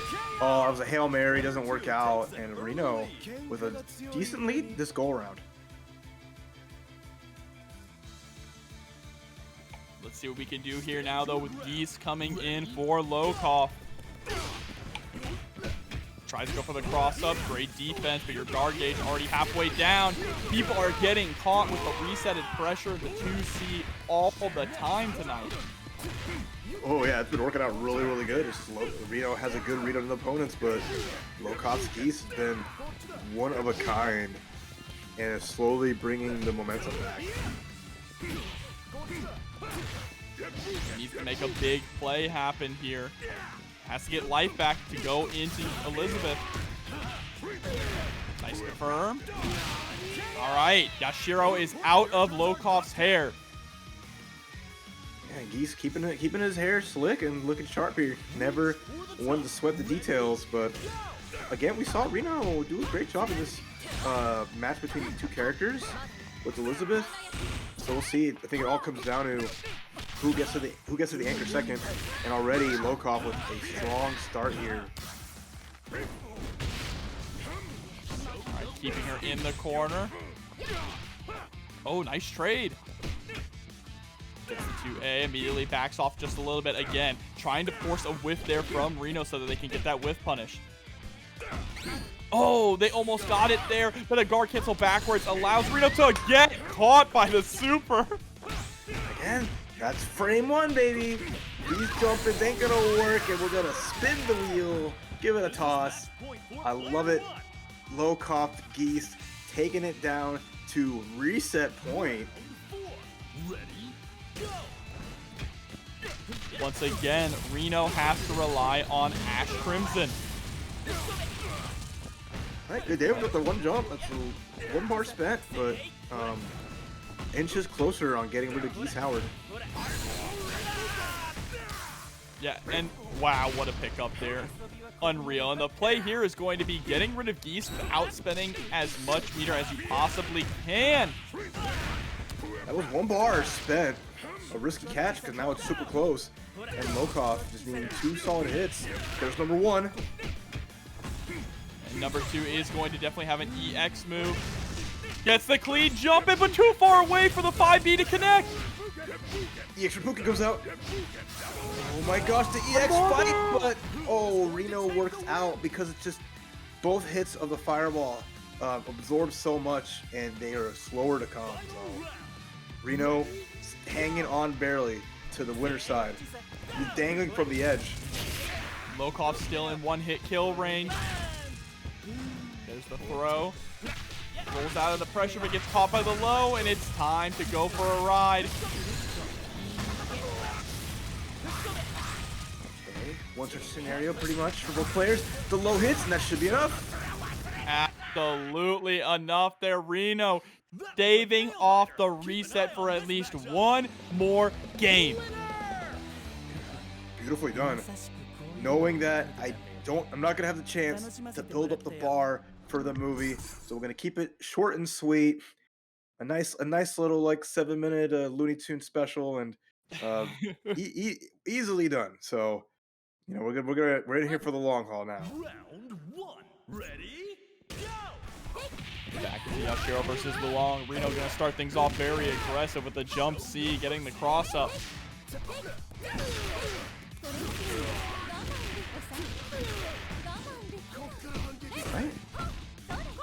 Right. Okay, good start for Lokof. The last game it was Yashiro making quick work of Luong. Oh my goodness, I love those uppercuts. Show me the money.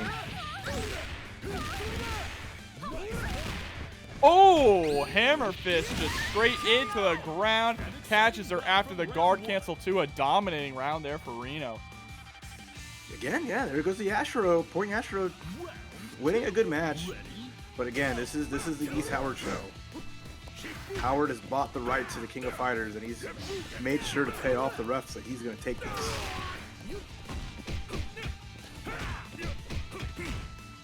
Guard gauge cranked.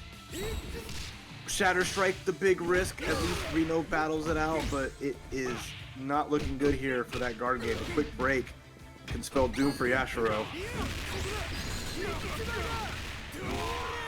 And here we go, gonna get that OTG. Rino's starting to look a lot more comfortable now in this matchup. Has been playing his preferred range, it's looking good. Gets the punish with the jump, that's huge. Oh, but there's a nice throw. Quick guard cancel, stay in that corner. Go in here. Oh. And we might be going to a game 5 here. Rino just needs that one more round. Has definitely been much more hyper aggressive, and that play has been working out. Not giving Lokof that room to play that in and out game, right? Good pressure, and just as long as Rino can get the life lead and force Lokof to have to aggress, then it does really solid. But right now, Lokof Yamazaki bringing this back. Nice safe pressure.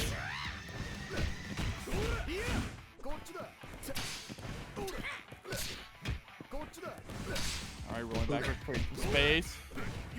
Love those jump A's, the jump C's, the placements on the jump ins. Keeping Lokof honest, but the anti-air, that'll do. Showing their resilience here. Yamazaki trying to fight their way back here. Has to go up against Elizabeth. Gonna be able to pocket these fireballs as well, right? That's very important, but Elizabeth does have that reflect. 2 overheads connect. He gets to jump in, but at least Lokof finally gets it out of there. Finds a small confirm, but airborne doesn't work. Ooh. 2D, not gonna do anything. About the CD coming out from Rino. Huge confirm here. Spends the level 2, get as much damage as you possibly can. Yeah, scary situation for Lokof. Tries to counter, the low blows it up, and Rino ready to finish the job here and go to a game 5.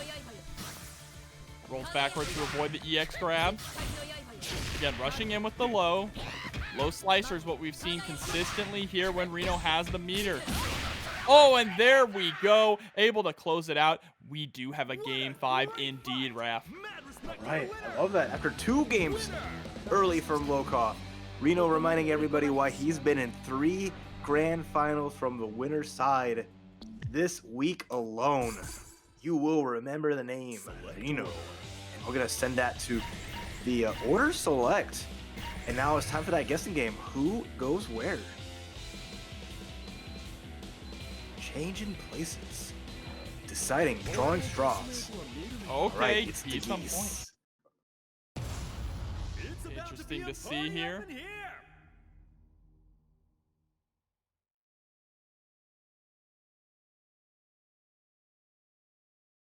This is going to be really good because, I mean, the point Geese has been also really powerful. We avoided the Geese versus Yamazaki, or sorry, Geese versus Yashiro start, and already you see that start working out for Rino.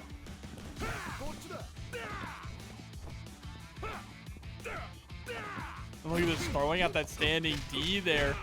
Very menacing. Rino allowing himself to be walked back to the corner, though. Not nearly as hyper-aggressive as we saw before. And showing a lot more respect towards Geese Howard, which is understandable. This is Geese Howard we're talking about. What's meter already spent for Lokof? This could be a little bit of a waste if you're not careful. Rino's still in this corner.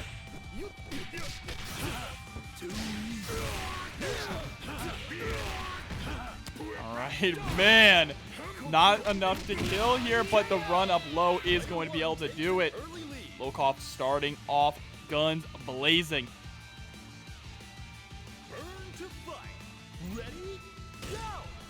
Okay, well done. This is what Lokof needs. This Geese lead with the swap up already paying off.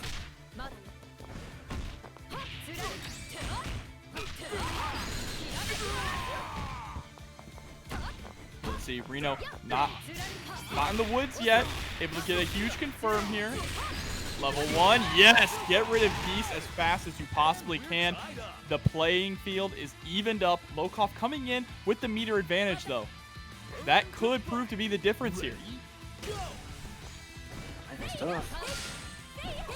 Oh, and now I like this offense from Lokof. No room to breathe for Elizabeth, but she finds the crouching piece. No pressure on, and just Lokof trying to escape, but just great from Rino to catch out. All right, getting the knockdown in the corner. Huge punish though now for Rino.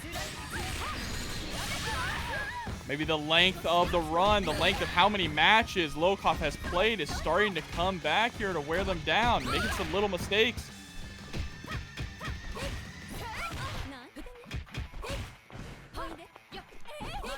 Good job avoiding all of that, though. Trading some space with Luong. Doesn't want to get involved with those fireballs. But a nice roll through. Gets the punish. And we are down to tournament point. You can't ask for a better situation for Rino. You got Betty and Ash ready to go. Yamazaki down to him, just lonesome once again. And we saw last game, Yamazaki couldn't quite cut it. But who knows with this game 5 where we're going to go.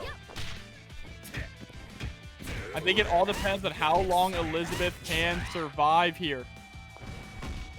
Lokof has a lot of meter to play around with and is just doing a good job of harassing Elizabeth in this corner. Great escape though, but jumps right into the counter and kicks back into the corner. Oh, Rino is looking lost and a way to escape here. Guard gauge is about to crack. Oh my God. My goodness! Here we go! Last characters! This is just for the reset. This is just so Lokof can go to the second set. But Rino's got 3 bars. Rino has everything in place. The candles are lit. The roast is almost out of the oven. Will he get the dinner he so desires? Will Lokof be the burning anger that will... Okay, I lost myself. Anyway, let's go. Let's keep going. The burning anger to reset the bracket. Let's see. Okay, trying to create some space. 5-bar Yamazaki versus a nearly 4-bar Ash. But Rino is having a hard time finding any hit whatsoever. It's tough. You can't just throw out fireballs against Yamazaki. You can't just go against this wall of Lokof because we got those jump Bs.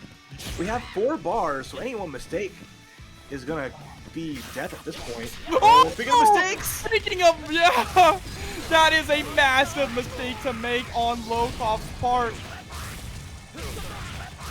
All right, say it again with me, chat. Now this isn't gonna kill. It's all going to matter what comes after this. See, saves it to hold on to 1 bar. Knows that they can get a confirm here with a super. Gets the run up throw. Still 5 bars on Yamazaki's side. No, dropped it. 10 seconds left. Roll forward to escape. God, oh, this is big. You just have to defend. You just have to defend. Oh, is that gonna work? Yes! Stop Oh my God! Stop! Yes! That's gonna finish it! Lokof! Reset!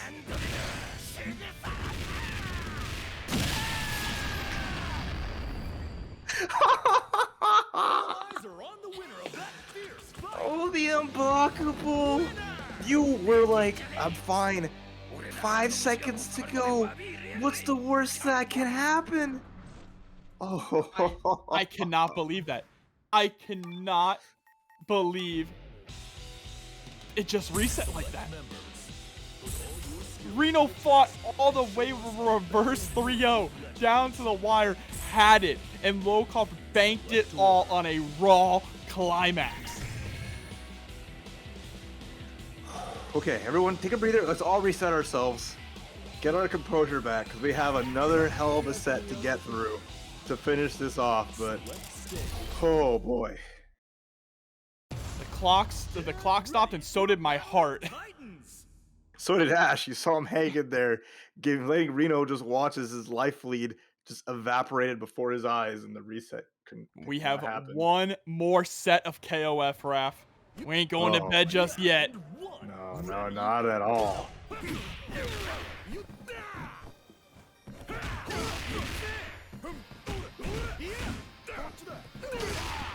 All right, jumping CD in there with Rino, pushing Lokof into the corner.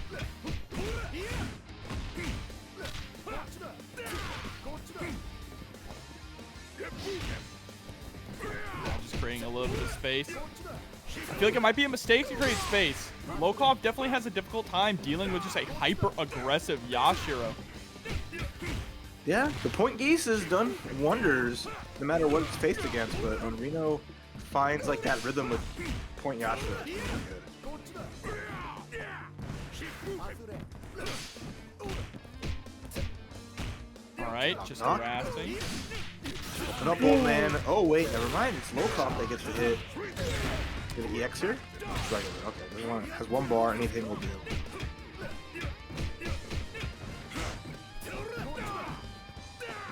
All right, yeah, and trying to close the distance there. A big stretch. Nice throw there from Rino. Just trying to find any kind of a hit. Rolls through the fireball. Nearly gets caught by it. There's the guard cancel. Oh, they're just running the clock down every single round. No level 3s to save you this time, though, and there's the sweep. The legs shattered like our expectations. Lokof starting off the reset, taking out the first character.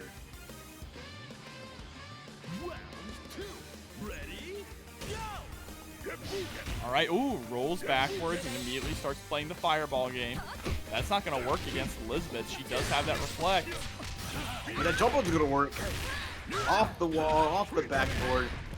Geese start up his own NBA team, looking pretty good here with these slam dunks. Oh, but okay, Rino getting some points on the board, and Geese is out of the commission for now. And now time to bring in Luong.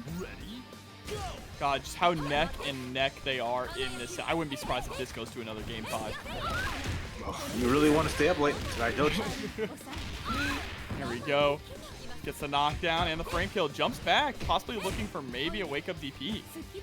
Respect, gets the grab. But again, like putting herself out of range, so Elizabeth can't really challenge. Shadow Strike comes out. No punish with the far deactivation. 2 meters gone for Rino. Doesn't really get any kind of a reward for it either, even though they won that neutral exchange. There's that change, which is nice. The change of when you're in max mode, you get bar. I think that might be raw max mode. Yeah, that is raw max. Just raw max mode, not regular, not the quick max, sorry. We still haven't seen the really high-level players utilize that yet in a competitive area. So maybe it'll still take some time. Oh, look at that. Rino just does not want any of these crouch Bs. Rino taking their time too in neutral, but is going to get caught by the legs. Now down to their anchor character. Another great spot here as Lokof just, with that max mode earlier, really puts a hurt on Ash right now. As there is still a ways away from the big combos to finish the job, at least getting rid of one character. And look at this, as Lokof is swinging, it's all working out so well. Here we go, Ash able to escape from the corner, gets the cross up here. We are going to install. All right, Ash.exe is loaded up. The program is running just fine. It is cleaning up the malware that is Luong. Not quite there yet, a little bit of traces left, but Rino just needs 1 or 2 clean hits to send that right to the recycle bin. Oh, chip damage is about to be a factor as well. And there we go, the fireball is going to close it out. And chat, I'm curious, would Rino actually have been to do EX DP at the end of that combo to close it out, or did they just let it drop on purpose to save the meter? I'm just curious. I don't know if that would have hit. Well, there's DP to start things off in the next round. Oh, with the Shatter Strike! Oh, this damage is going to be gnarly. We're going to go for level 2 and watch Ash burn. EX, and that's what we do. Yeah, and Lokof getting the first game in the reset. After a big reset, after winning the first 2 games of Grand Finals, gets one on the board post-reset. What does Rino have to do? What do you think that needs to change to answer back early without going at the big deficit? I feel like Rino was doing his best when he was being very aggressive. Like being very aggressive, not giving Lokof a chance to play neutral and really set up a pace of the match. Because when Rino is backing up and walking himself into a corner consistently, that just gives Lokof time to really, you know, get into a groove. It's tough. Lokof's just like pace they play at. So fun, and he's so good at just switching up on the fly. So now Rino again, try to get that early lead here. Just finding some hits, but all it's going to take is one jump in with a jump B, and trying to start things up. Here we go, just trying to get the pressure started. Knocking there again, Rapukin's coming through.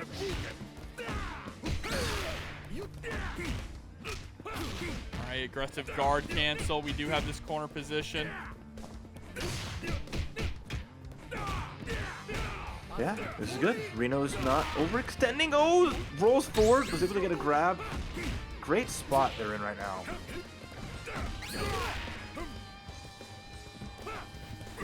Alright, and a guard cancel as well. I mean, they're both whittling each other down, and the clock is running down as well. Even in this matchup with a character as aggressive as Yashiro, we are still playing so many footsies here. And speaking of footsies, that whip punish with the sweep, catching the wake up crouch A.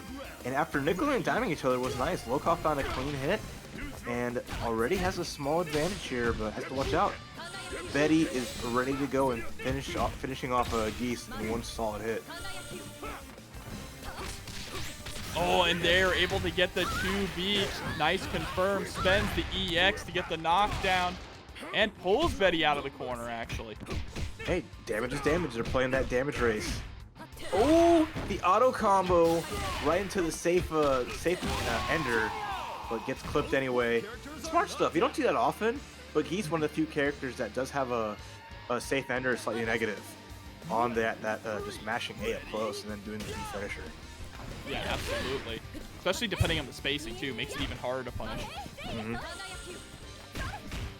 we go, Lokof.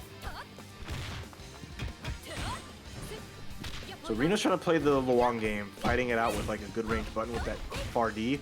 Blocks the fake cross up, but Lokof still with a small lead here. Goes for the aggressive guard cancel.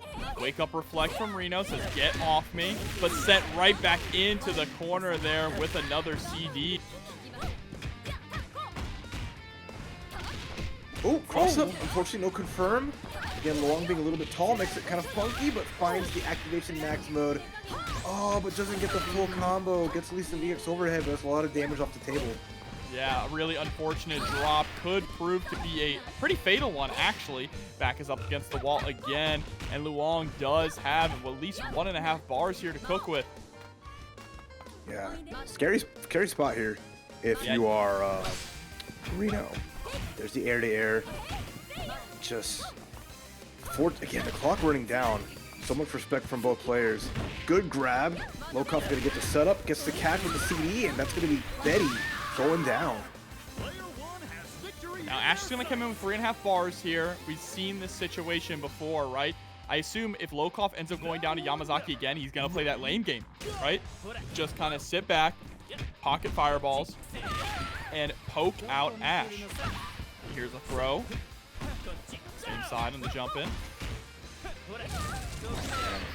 Yeah, this is what Rino wants. Get rid of this character, save it the bar, and that jump CD is going to do it. I like it. And now we're down to the anchors again here. Lokof really wants to get that 2-0 lead, but we saw what happened before, right? Rino was able to bring it all the way back to a game 5.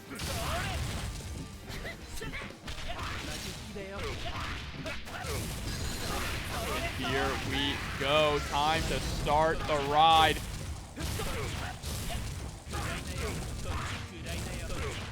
So the thing here is that Yamazaki is still in this, right? I don't believe this is going to kill here. And Yamazaki is very close to having 4 bars. If he can wake up and get some pressure on Ash. Oh, the guard cancel roll backwards. Gets the snake arm. All right, good position here for Yamazaki with all this meter. We see these Ash comebacks, we've seen these Yamazaki ones, but instead, Far D getting stuffed by the fireball. Okay, Rino shifting the storyline, taking a game, answering back. Lokof not being able to go up 2-0 is kind of huge because it just means that Rino doesn't have to fight from so far behind. But here we go, tied up 1-1 now. I'm telling you, this is going game 5. They are so evenly matched.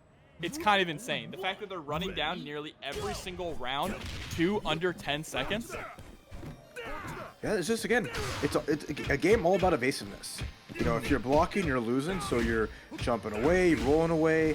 You know, guard damage is better than taking actual damage, so you got to play your meters and be smart about it. Like that DP stuffs out the EX Shippuden, so that's meter loss for Lokof, but Rino's still stuck in this corner, though. Yeah, full body armor on that move. Oh, and Rino with the run up gets the close C. Coast to coast confirm. Harassing with these short hop jump-ins. Look at this. Lokof not afraid to try and press out. Okay. Ooh, the stagger! I like it. This is going to be a good chunk of damage with the knockdown and the EX OTG. That'll do. Those lights, man. One light, walk back, shimmy, and then just, oh, you still have such a good confirm at that range. This makes me want to play Geese. I'm not going to lie. Join the club. Oh, there we go. Gets the slicer. Nice press out again with the 2A. Lokof's willingness to just press out of Rino's pressure is definitely impressive, right? Not respecting it.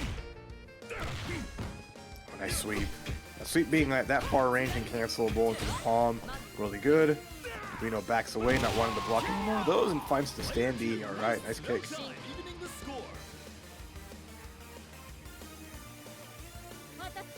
And now into Luong versus Elizabeth. Again, evenly matched up here. Okay. Try to catch the runner. But Rino ready, but now is in the corner. It's really scary. Oh, here we go. Oh, backing up, catches the roll for that in and out play style we talk about so much for Lokof. Again, shining through. And again, it's hard. Rino just trying their best to find a gap and opportunity. But, oh, there it is. A throw is going to go for a nice jump in. Staggered pressure, but great tech. Fardy, activate. Oh, no. I don't think that's everything they wanted off of that. Both cross-ups blocked as well, but the guard gauge is about to get blown up. He's kind of forced to take that hit, but is going to end up losing Luong for it. Okay, good answer back. Rino, after like a crazy Luong sequence, taking her out. Bust out Yamazaki. 5 bars on Yamazaki though, so she might, Elizabeth might not last very long if Rino's not careful. Oh, nice reflect. I mean, the same can be said for Lokof, actually. Yamazaki might not last very long, but there we go. Yamazaki does get the snake arm. Excuse me, the poison arm into the stomp. Yeah, that, whatever he coats his nails in for that, man. I don't know. I don't even want to know. Ash has got like some nice nail polish, but whatever Yamazaki's got going on, You ever no see, bite or whatever, it's disgusting. You ever watch Baki? There you go, yup. You know the guy who puts his hand inside like the poison mist thing? There we go, bingo. No counter hit, anti-air. Oh, and a jump over the projectile counter. Oh my gosh. What a read from Rino to go into Sam's Kulot, avoiding the pocket sand. Boop, boop. We got a meter to spend as we need. Oh my god. Are you dead? Dude. You're dead. Do. Oh no. No EXDP there. I think EXDP might have actually would have been able to kill. But the whiff level, the live with super there is going to be enough for Rino to run up, get the low, and now be up 2-1 in this recent. Oh boy. Ash again coming through. Mr. Crimson. Crimson, because your eyes just get red as you're watching your life bar disappear as you're in a combo for at least like 25 seconds. Literally, you get the moment that Ash activates, you just put your controller down and just wait. You get your own popcorn. If you're gonna watch someone do a combo on you, you might as well enjoy it. I still want to see someone. Next time someone fights Lassen and they get hit by the Ash combo, just pull out your phone and take a selfie.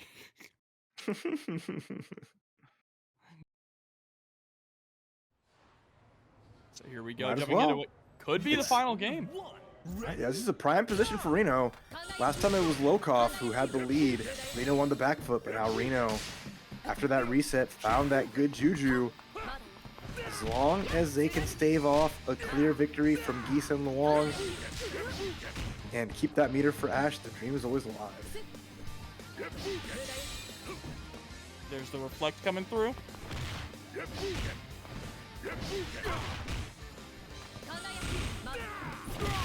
Okay, nice. Yeah, I like this. Elizabeth's point. Working out really good. Just staying away with these nice buttons. Keeping Lokof on his toes.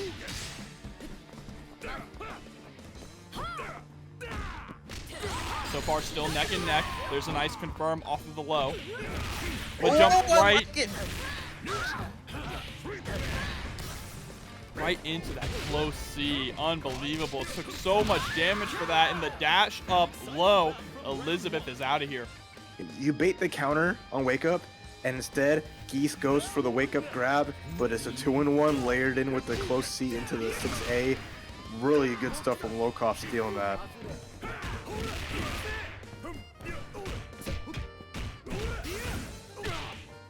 Oh, that close C. Oh, a frame trap. After going for the EX punch, you know, just landing that and then just even trading is so happy with it. Alright, here we go. Luong and Yashiro dead even here. Health and resources. So good.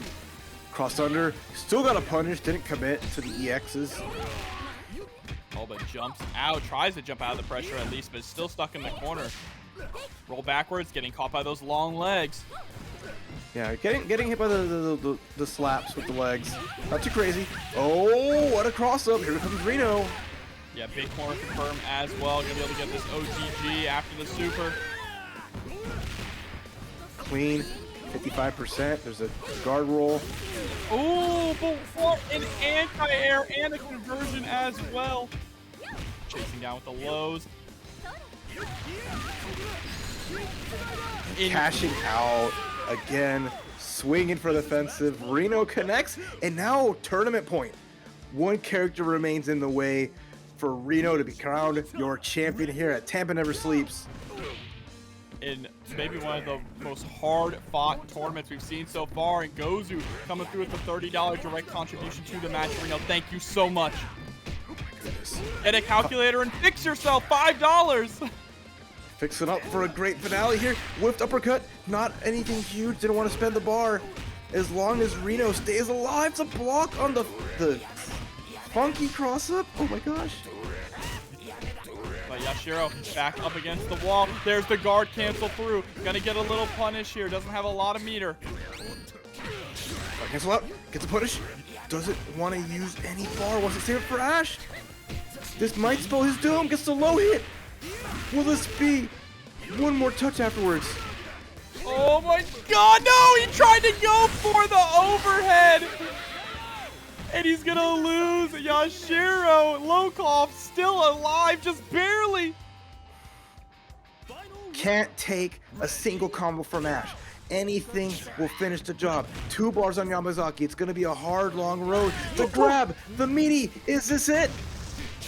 No, not quite. Answers back with a low snake guard, but runs right into the fireball, and it is over. That was a nail biter. Keep an eye on this matchup. So get that out of here with that Rino. Hard-fought victory, 3-1 after the reset, is your champion this week at TampaNeverSleeps for King of Fighters 15.